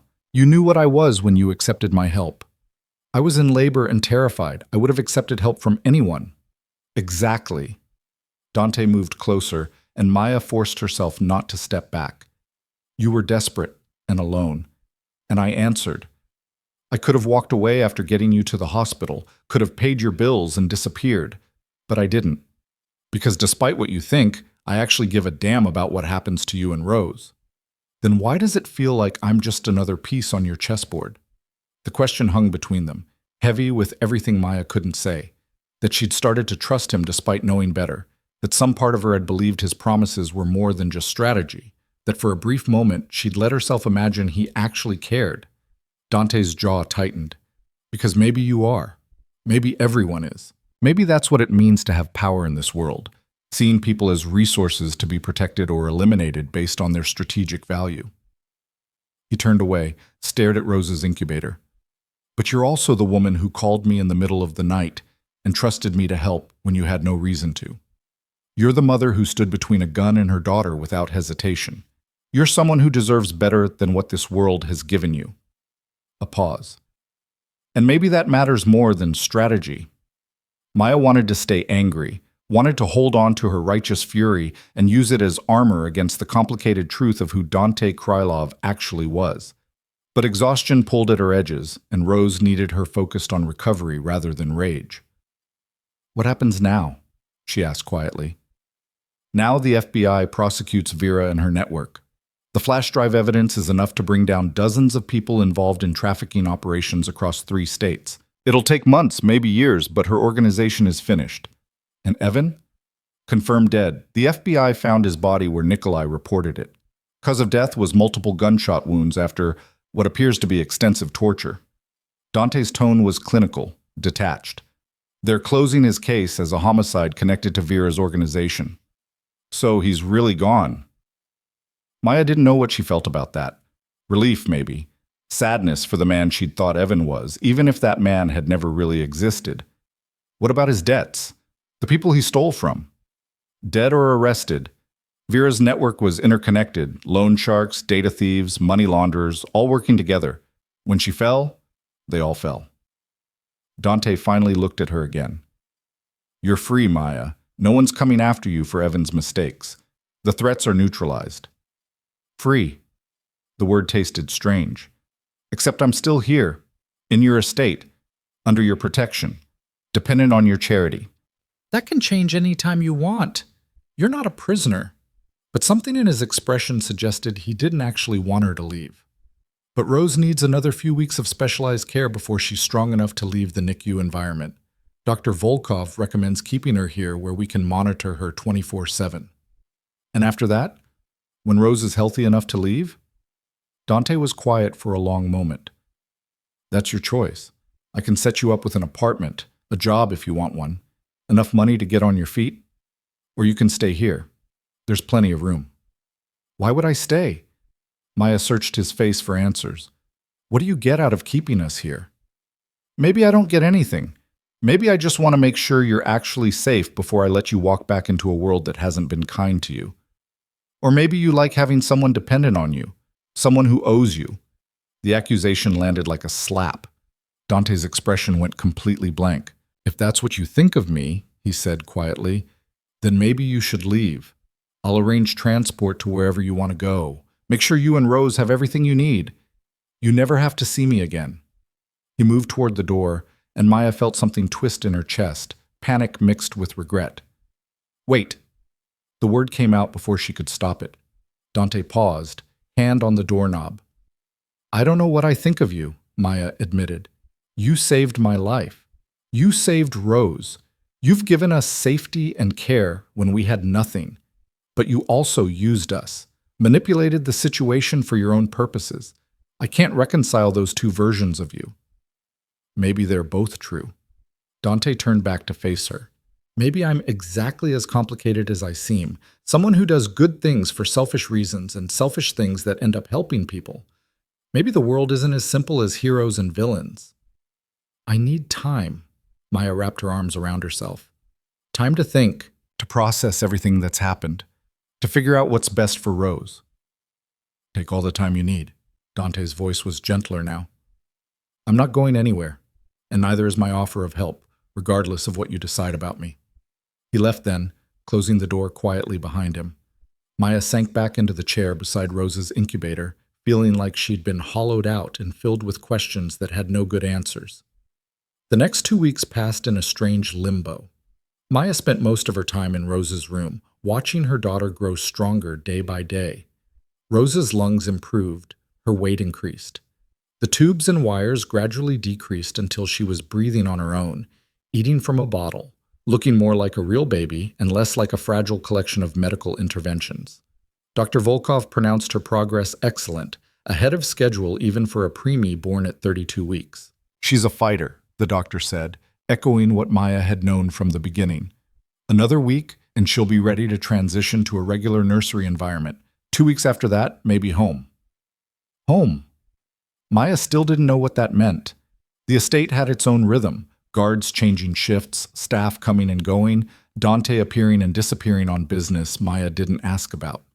He checked on them daily, always polite, always respectful of the distance Maya had requested.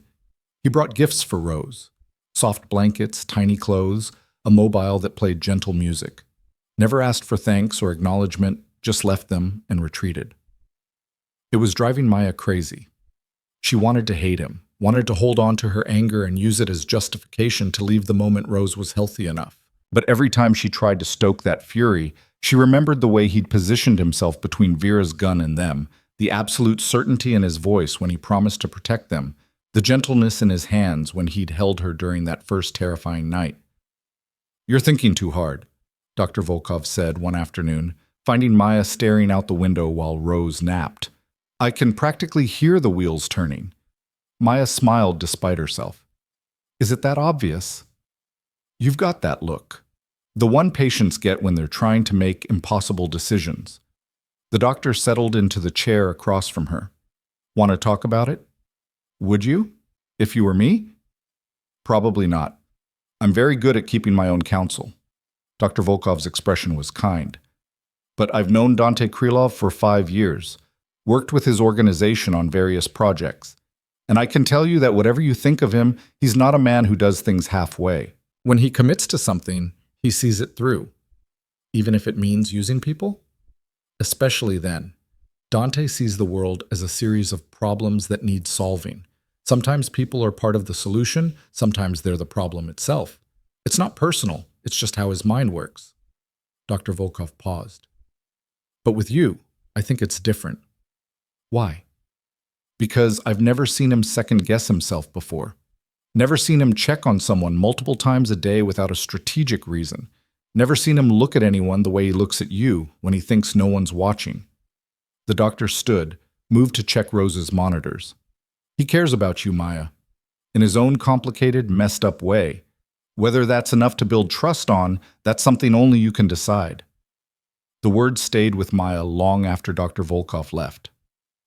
That evening, Dante knocked on her door with dinner. Real food, not hospital trays, carefully prepared and still warm. I thought you might be tired of cafeteria meals, he said, setting the dishes on the table.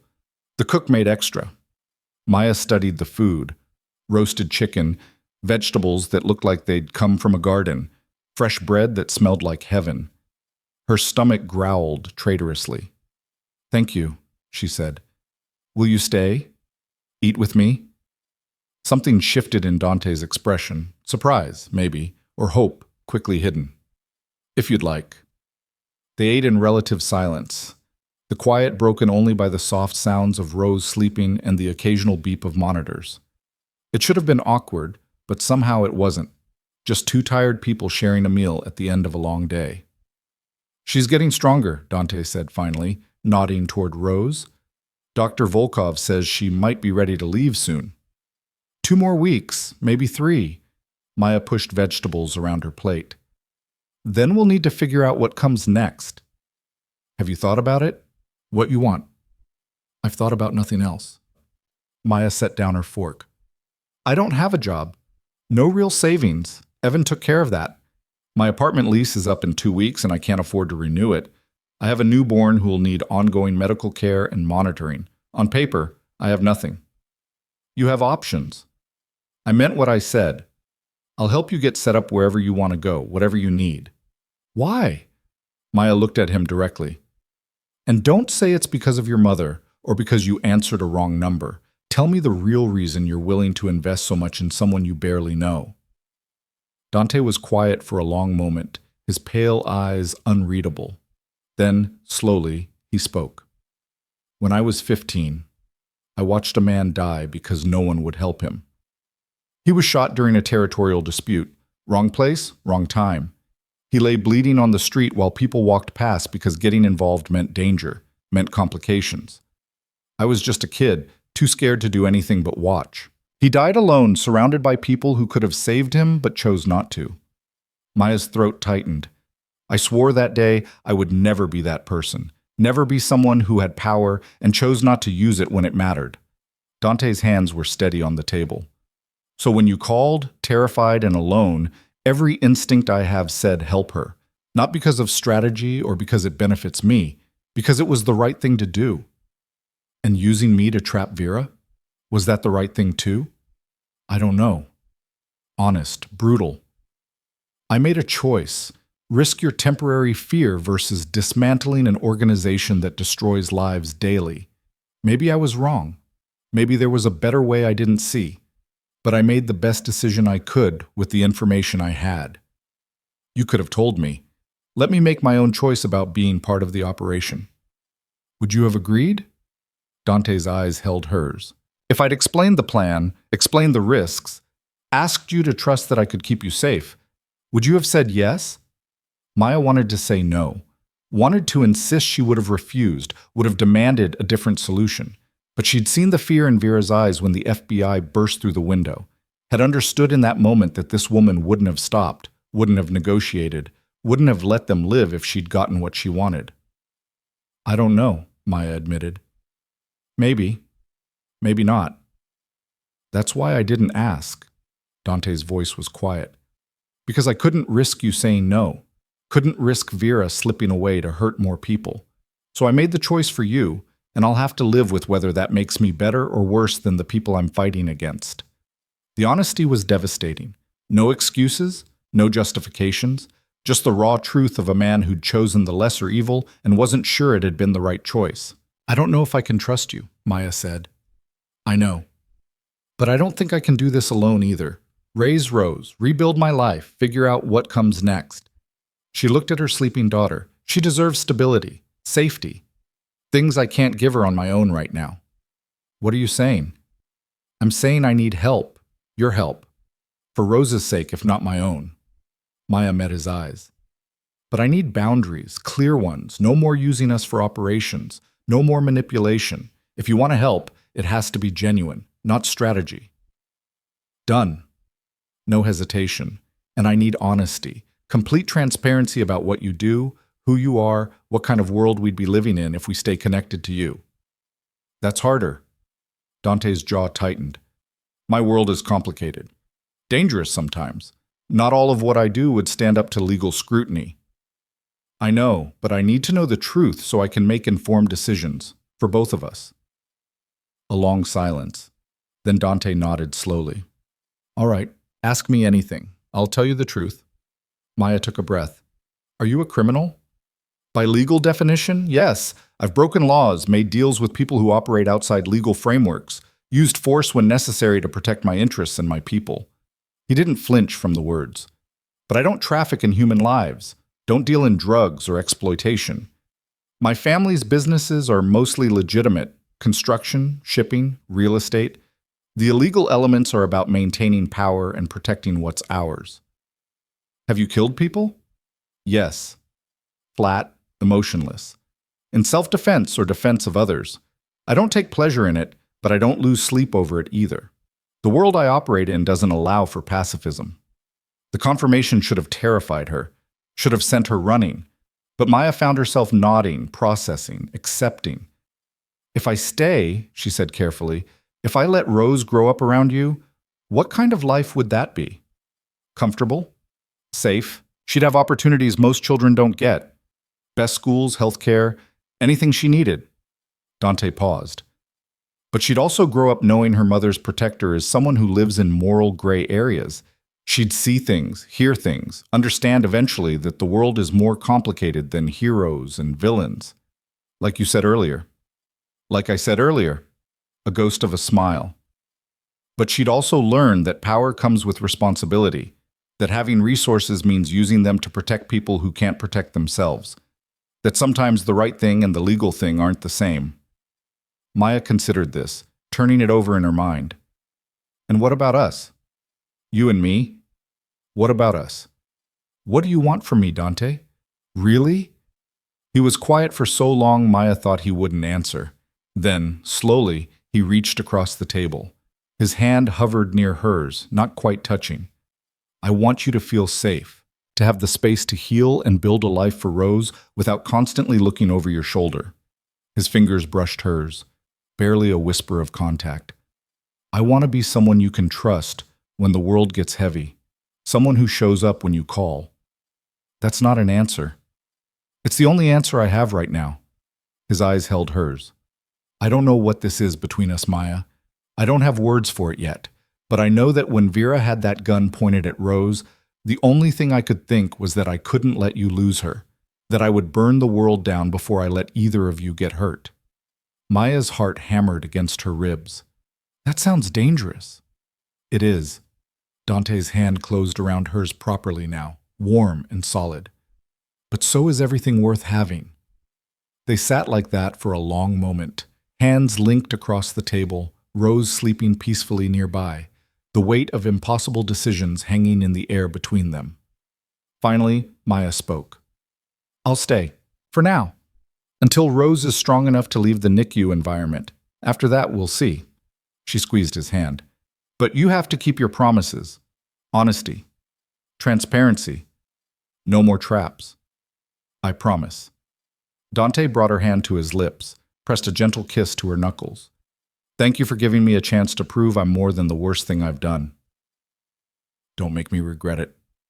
I'll do my best. He left shortly after, and Maya sat alone with her thoughts and her sleeping daughter. She'd just agreed to stay in the house of a self-admitted criminal, to let her daughter grow up under the protection of a man who'd killed people and broken laws and operated in shadows most people never saw. It should have felt wrong. But as Maya looked at Rose, sleeping peacefully in her incubator, she realized that safety came in many forms, and sometimes the most dangerous choice was the safest one to make. 3 months later, Maya stood in the nursery watching Rose sleep in a real crib instead of an incubator. The transformation still took her breath away sometimes. Rose had gone from a fragile 2-pound preemie to a healthy baby who smiled and cooed and gripped Maya's finger with surprising strength. Her dark hair had grown in thick and soft. Her eyes had settled into a deep brown that reminded Maya of her own mother's, back before life had hardened them both. The nursery was on the second floor of the estate's west wing, decorated in soft yellows and creams with hand-painted murals of gardens and butterflies.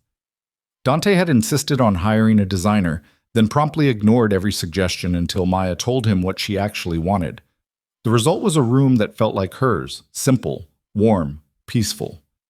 Outside the window, early spring rain pattered against the glass. Beyond the manicured grounds, Maya could see the edge of the forest that surrounded the property, dark pines standing sentinel against a gray sky. She'd learned the boundaries of this new life over the past months, learned which parts of the estate were hers to explore and which were off limits, where Dante's men gathered to discuss business she didn't want to know about. Learned the rhythms of his world, the late-night meetings, the phone calls in Russian, the careful dance of power and territory that kept his empire running. She'd also learned, slowly and against her better judgment, to trust him. Not blindly, not completely, but enough to believe that when he said he'd protect them, he meant it. The door opened quietly behind her. Maya didn't need to turn to know it was Dante. She'd learned the sound of his footsteps, the particular way he moved through space like he owned it. She's sleeping better, he observed, coming to stand beside her at the crib. Didn't wake up once last night. 4 months sleep regression is over, thank God. Maya brushed a finger across Rose's cheek, marveling at the softness. Dr. Volkov says she's completely caught up developmentally. You'd never know she was premature. She's strong, like her mother. Maya glanced at him. Dante was dressed for business today, dark suit, crisp white shirt, but he'd loosened his tie and rolled up his sleeves. He looked tired, she realized, more worn than usual. Bad day? She asked. Long day. There's a situation developing that requires my attention. He hesitated, and Maya recognized the look. He was deciding how much to tell her. The federal trial against Vera's organization starts next week. The prosecution wants me to testify about the flash drive evidence. Maya's stomach tightened. Will you? I don't have much choice. The FBI made it clear that my cooperation is expected, given that I provided the evidence. His jaw tightened. But testifying means exposing parts of my operation that I'd prefer to keep private. It's a delicate balance. Will you be in danger? Possibly. Vera still has allies, people who'd benefit from keeping her organization's secrets buried, but I've dealt with threats before. He looked at her, and something in his expression shifted. I wanted to tell you before it becomes public. There will be media coverage, reporters asking questions. Your name might come up since you were involved. Fear spiked through Maya's chest. Rose is protected. I've already arranged security upgrades. No one gets near her without clearance. Dante's hand found hers, solid and warm. I promised I'd keep you both safe. That doesn't change just because things get complicated. Things have been complicated since the moment I dialed the wrong number. A slight smile. True, but you're still here. I'm still here, Maya agreed quietly. She thought about leaving, especially in those first weeks when everything felt uncertain and dangerous. But every time she considered packing up Rose and disappearing into whatever normal life she could scrape together, she remembered what normal had looked like before. struggling to pay rent, working 3 jobs, trusting the wrong man because loneliness made her desperate. This life, strange and complicated as it was, gave Rose opportunities Maya never could have provided alone. Safety, stability, a future that didn't involve constant fear and poverty. And if she was honest with herself, it gave Maya something too. A purpose beyond mere survival. A sense that maybe, despite everything, she'd stumbled into exactly where she needed to be. "There's something else," Dante said. "The estate needs some renovations. Structural work on the east wing, updated security systems. It'll take months, maybe longer." He paused. "I have another property, smaller, more secluded. I'm thinking of moving operations there temporarily while the work is done. You want us to come with you? I want you to consider it. The place is outside the city, near the coast, quiet, safe. Better for Rose than being around construction noise and strangers crawling through the property." His eyes searched hers. "But it's your choice. I can arrange for you to stay somewhere else, if you'd prefer." Maya considered this. Moving meant leaving the familiar routine they'd built, the medical staff she trusted, the space she'd started to think of as home, but it also meant staying close to Dante during what sounded like a dangerous period. "How secluded are we talking?" "Private beach. Nearest neighbor is 2 miles away. Self-sufficient security, medical facilities on site, everything you and Rose need." A pause. "It's where I go when I want to disappear for a while. I've never brought anyone there before." The admission hung between them, weighted with meaning Maya wasn't sure she was ready to examine. "Can I see it first before deciding?" "Of course. We can drive up tomorrow if you'd like." "Tomorrow works." Dante nodded, but he didn't leave. Just stood there beside her watching Rose sleep, his hand still holding Maya's. "What are we doing?" Maya asked quietly. "You and me. What is this?" "I don't know." Honest, as always. "I've never been good at relationships. My world doesn't leave much room for them. But with you," he turned to face her fully, "I want to try. To figure out what this could be if we let it." Maya's heart hammered against her ribs. "I'm terrified. Of me. Of caring about you." The truth spilled out before she could stop it. Of letting Rose get attached to you. Of building something that might fall apart the moment your world gets too dangerous, or I make a mistake, or you realize we're more trouble than we're worth. Dante's free hand came up to frame her face, gentle despite the calluses. "You could never be more trouble than you're worth, either of you." His thumb brushed across her cheekbone. "I know I'm not what you probably imagined for yourself. I'm complicated and dangerous, and I come with baggage that would terrify most people. But I'm also someone who shows up, who keeps promises, who would move heaven and earth to keep you and Rose safe. That's a lot of pressure. It's a lot of certainty." He leaned closer, and Maya could feel the warmth of him, smell the faint scent of his cologne. "I'm not asking you to have all the answers right now.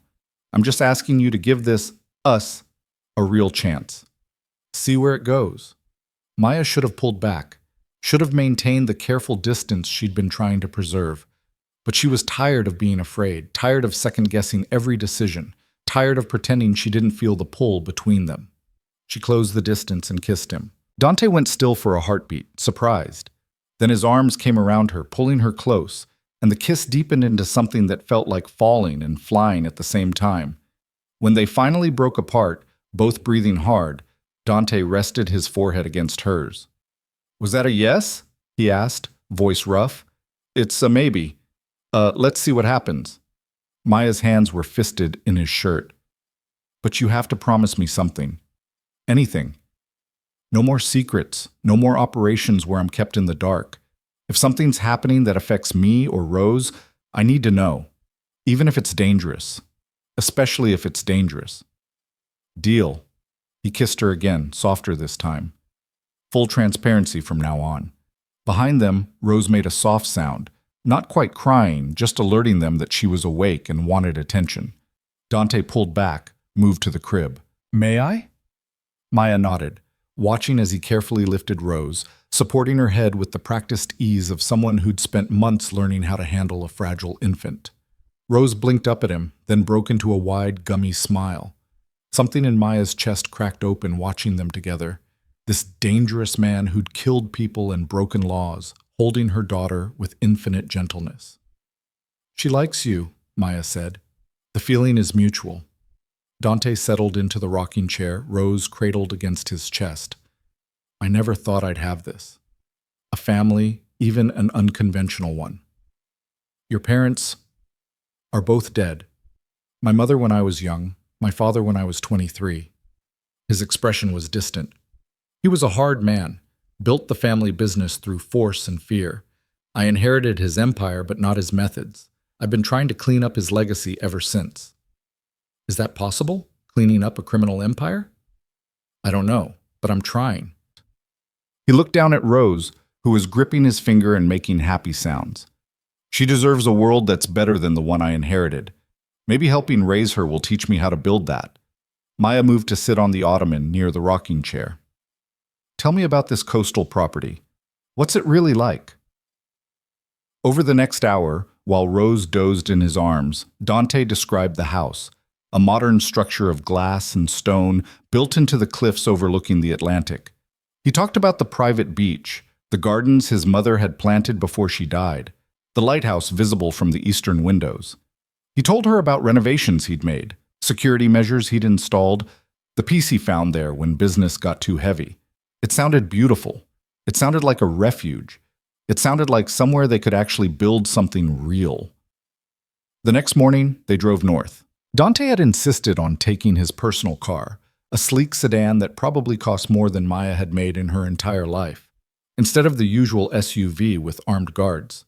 Just the three of them, Maya in the passenger seat and Rose in a car seat that had more safety features than some vehicles. The city fell away behind them, replaced by coastal roads and rolling hills. They drove in comfortable silence, the kind that had developed over months of learning each other's rhythms. "The trial," Maya said eventually. "When you testify, what exactly will you have to reveal?"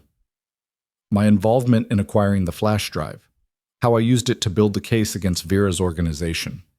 Dante's hands were steady on the wheel. "They'll ask about my connections to law enforcement, my knowledge of criminal networks, possibly my own business practices.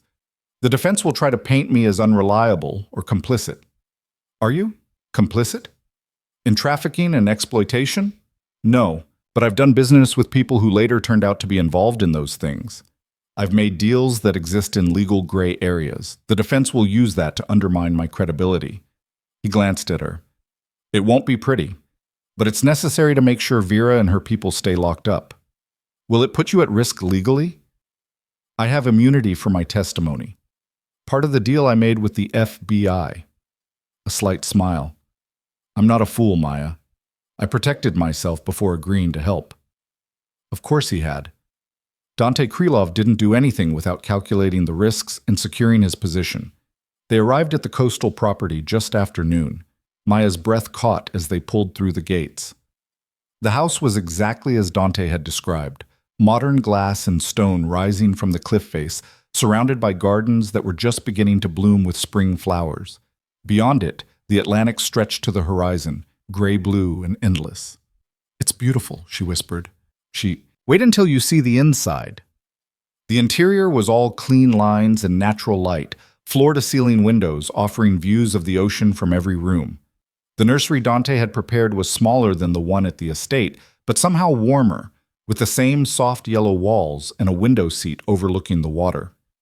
"There's a medical suite downstairs," Dante explained as Maya explored. "Not as extensive as the estate, but sufficient for Rose's needs. Dr. Volkov has already approved the facilities." "You really have thought of everything." "I try." He came up behind her at the window, his hands settling on her shoulders. "What do you think?" Maya leaned back against him, watching waves crash against the rocks below. "I think this could work. For a while at least." "Just for a while?" She turned in his arms. "I don't know what we're building here, Dante, but I'm willing to find out, one day at a time." "One day at a time," he agreed, and kissed her. They spent the afternoon settling in. Dante showed her the security systems, the emergency protocols, the staff quarters where a small team would be living to maintain the property and provide support. Maya fed Rose and put her down for a nap, then joined Dante on the deck overlooking the ocean. "There's something I need to tell you," he said, his expression serious. "About Evan."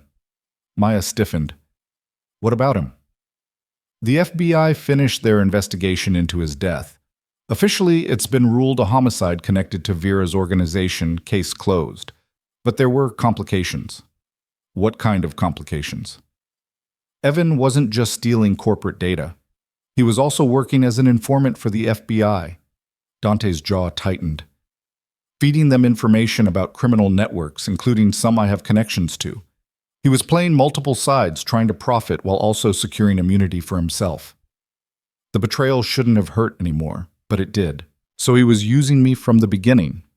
"Yes, the FBI didn't know about you until after his death, but the evidence suggests he planned to use your relationship and the baby as leverage if he got caught. Proof that he was trying to build a legitimate life, that he deserved protection." Maya closed her eyes against the wave of anger and grief. "He never loved me, never wanted Rose. We were just insurance." "I'm sorry." Dante's hand found hers. "I debated telling you at all, but you asked for honesty." "No, I'm glad you told me." Maya squeezed his hand. "It makes it easier somehow, knowing there was never anything real to mourn.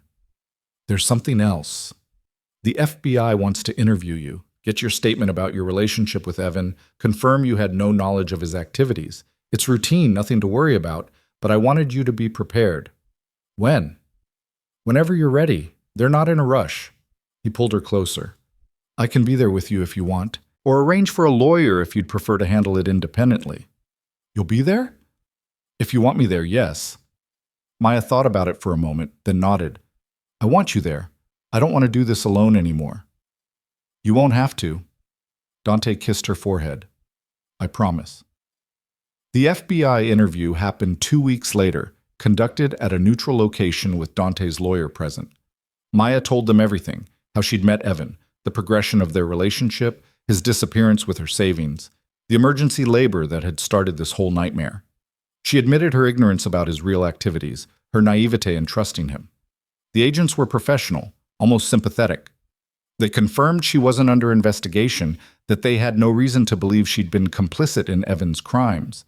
They thanked her for her cooperation and said she was free to go. Walking out of that building with Dante's hand in hers, Maya felt something lift from her chest, a weight she hadn't fully realized she'd been carrying. "It's really over," she said. "Evan's gone. Vera's locked up. The investigation is closed. We're free." "We're free," Dante agreed.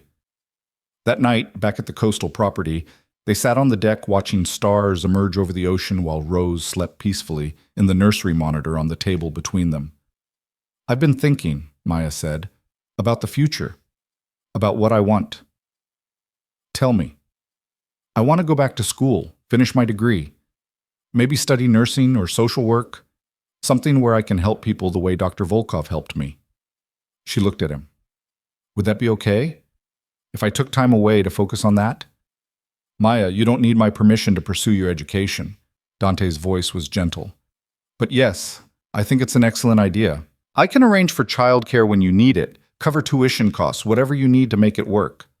I don't want to just take your money. Consider it an investment in you, in Rose's future, in the kind of example you want to set for her." He smiled. "Besides, I can afford it. Might as well put the family fortune to good use." Maya laughed despite herself. "You make it sound so simple." "It is simple. You want something, I have the resources to help you get it, and it benefits everyone involved. That's about as straightforward as life gets. In your world, maybe? In our world now." Dante stood, pulled her to her feet. "Dance with me." "There's no music." "We'll make our own." They swayed together in the starlight, the ocean providing a rhythm, and Maya realized with startling clarity that this was what happiness felt like. Not perfect, not simple, but real and solid and worth fighting for. 6 months later, Maya stood in the nursery of the coastal house watching Rose pull herself up on the furniture, determined to walk despite being only 10 months old. The trial had concluded 3 months ago with Vera Kazar sentenced to life without parole. Her entire organization dismantled, over 30 people arrested and convicted on trafficking charges. Dante had testified for 2 days, faced aggressive cross-examination, and emerged with his immunity intact and his reputation surprisingly enhanced as someone willing to risk his own safety to take down a trafficking network. The media coverage had been intense, but brief. A few reporters had tracked down Maya's connection to the case, but Dante's lawyers had shut down any attempts to publish her name or Rose's. The story eventually faded, replaced by newer scandals and tragedies. Maya had started classes at a community college, studying part-time, while Rose attended a private daycare on the property, staffed by people Dante had personally vetted. It was slow going, balancing motherhood and education and the strange new life she'd built, but it felt right, like she was finally moving forward instead of just surviving. Dante appeared in the doorway, still in his suit from whatever meeting he'd attended in the city. He'd been commuting back and forth while she stayed at the coastal property, preferring its peace to the controlled chaos of the estate. "She's getting faster," he observed, watching Rose cruise along the furniture. "She'll be walking by her first birthday at this rate." Maya turned to face him. "How did it go?" "Surprisingly well. I closed the deal on the construction company, finalized the transfer of assets out of the shadier ventures." He loosened his tie. "I'm officially more legitimate than I've been in a decade. How does it feel?" "Strange. Profitable. Surprisingly satisfying." He moved to crouch beside Rose, who immediately reached for him with a delighted squeal. "I think your mother's influence is making me soft." "Good. You could use some softening." Maya watched him lift Rose, settle her on his hip like he'd been doing it his whole life. "There's something I need to tell you." Something in her tone made him look up sharply. "What's wrong?" "Nothing's wrong. At least I don't think so." Maya took a breath. "I went to the doctor today, for a checkup." Dante went very still. "And?" "I'm pregnant, about 8 weeks." The silence stretched between them, heavy with implications neither had planned for. Then Dante started laughing. A real laugh, deep and genuine and full of something that sounded like joy. "You're not upset?" Maya asked cautiously. "Upset? Maya, I'm—" He stopped, seemed to search for words. "I'm terrified and thrilled and completely unprepared. But upset? No, never that." He set Rose down carefully, moved to Maya, pulled her into his arms. "Are you okay with this?" he asked quietly. "I know this wasn't planned. If you need time to decide, I've already decided. I'm keeping this baby." Maya looked up at him.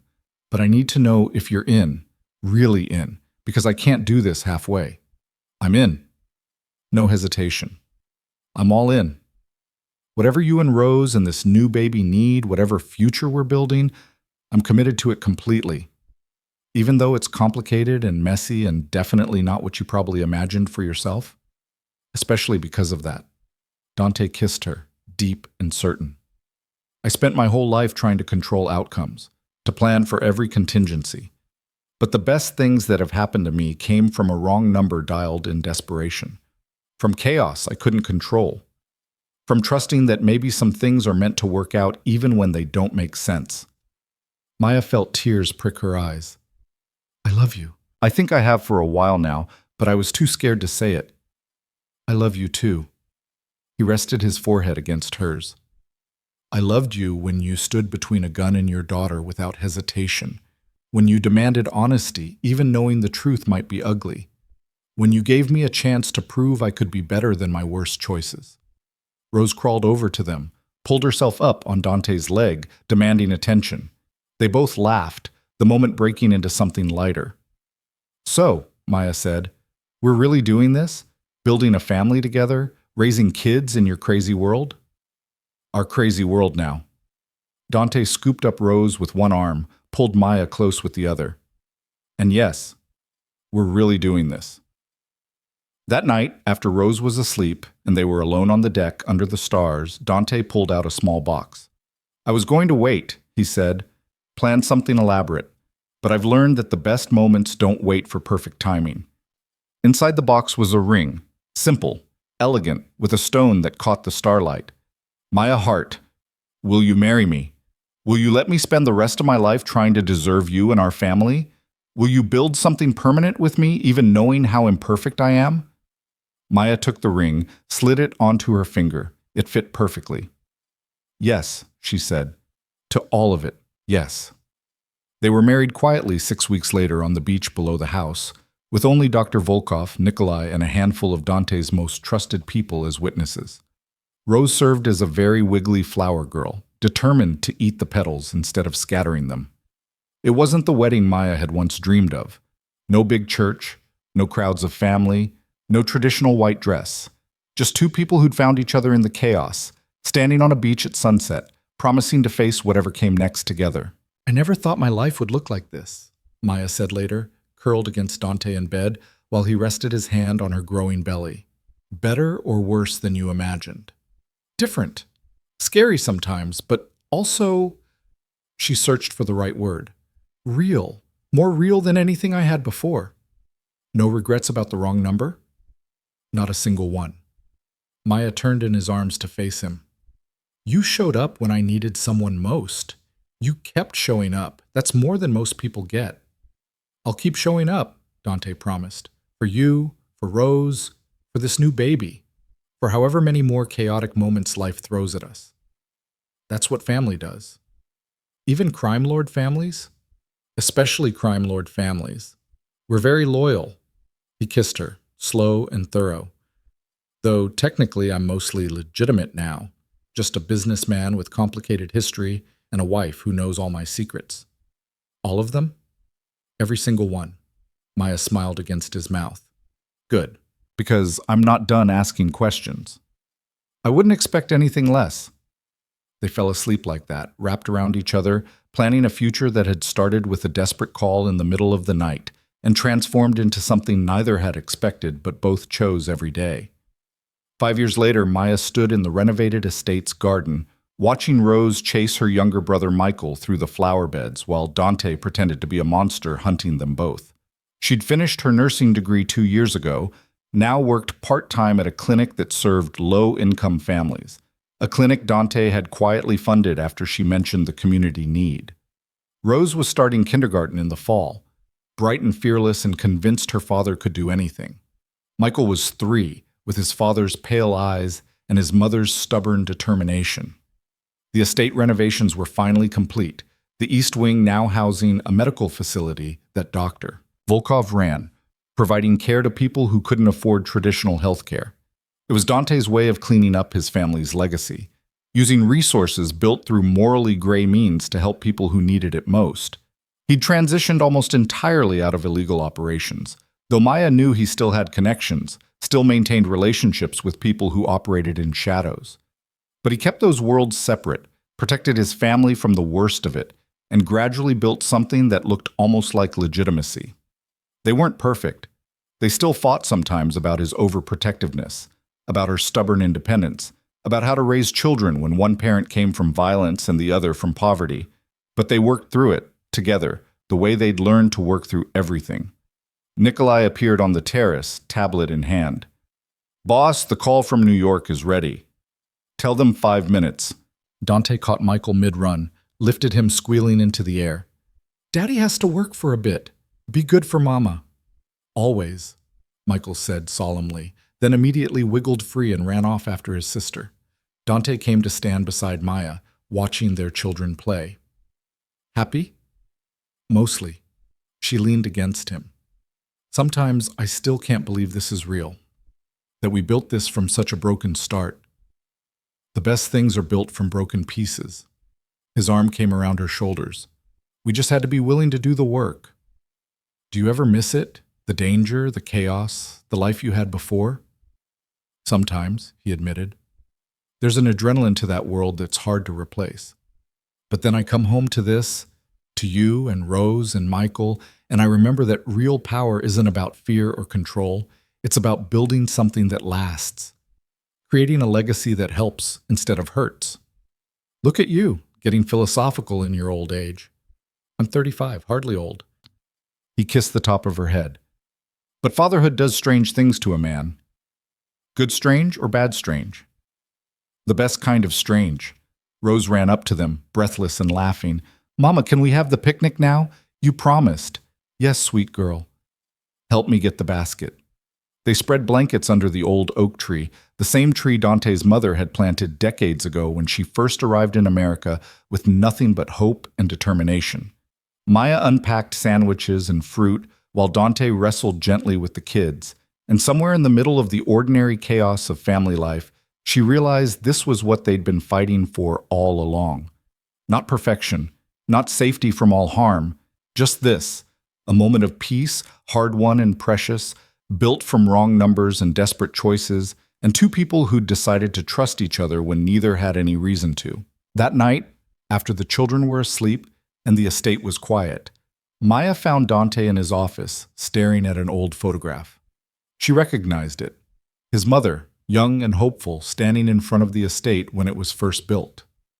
Thinking about her? Maya asked, settling into his lap. Thinking about how far we've come, what she sacrificed so I could have opportunities she never got. He set down the photo. I hope she'd be proud of what I've built. Not the business or the money, but this, our family. She would be. Maya traced the line of his jaw. You took everything she gave you and used it to build something good, to help people, to raise children who'll know they're loved and safe. Children who'll never know what it's like to be alone when they need help most. Because their father answers when people call. Maya kissed him softly. Even wrong numbers. Especially wrong numbers. They sat like that for a while, wrapped in comfortable silence, watching the lights of the city in the distance. Tomorrow would bring new challenges. Rose's school enrollment, Michael's checkup, the constant balancing act of raising children while running legitimate businesses, and managing the complicated legacy of Dante's past. But tonight was theirs, peaceful and complete. Maya thought back to that desperate night 5 years ago, dialing a number through pain and fear, never imagining the voice that answered would change everything. She thought about Evan's betrayal and Vera's threats, about standing between a gun and her daughter, about every terrifying moment that had led to this quiet peace. And she realized that sometimes the wrong call becomes exactly the right one. Sometimes salvation comes from unexpected places. Sometimes the most dangerous choice is also the safest one to make. Rose's soft cry came through the baby monitor, not distressed, just seeking comfort. Maya moved to go to her, but Dante was already standing. I've got her, he said. Stay here, rest. She watched him go. This man who'd once been a stranger with a cold voice and deadly reputation, now padding down the hallway to comfort a child who wasn't even biologically his, but who he'd claimed as his own from the moment he'd answered that desperate call. Maya picked up the photograph of Dante's mother, studied the hope in her eyes, the determination in her posture. This woman had crossed an ocean alone, had given birth in a hallway and died trying to build a better life for her son. We made it, Maya whispered to the image. Your boy made it. We all made it. She set down the photo and went to join her family, ready for whatever tomorrow would bring, knowing that no matter what happened, they'd face it together. The wrong number had led her home. And home, it turned out, was exactly where she was meant to be.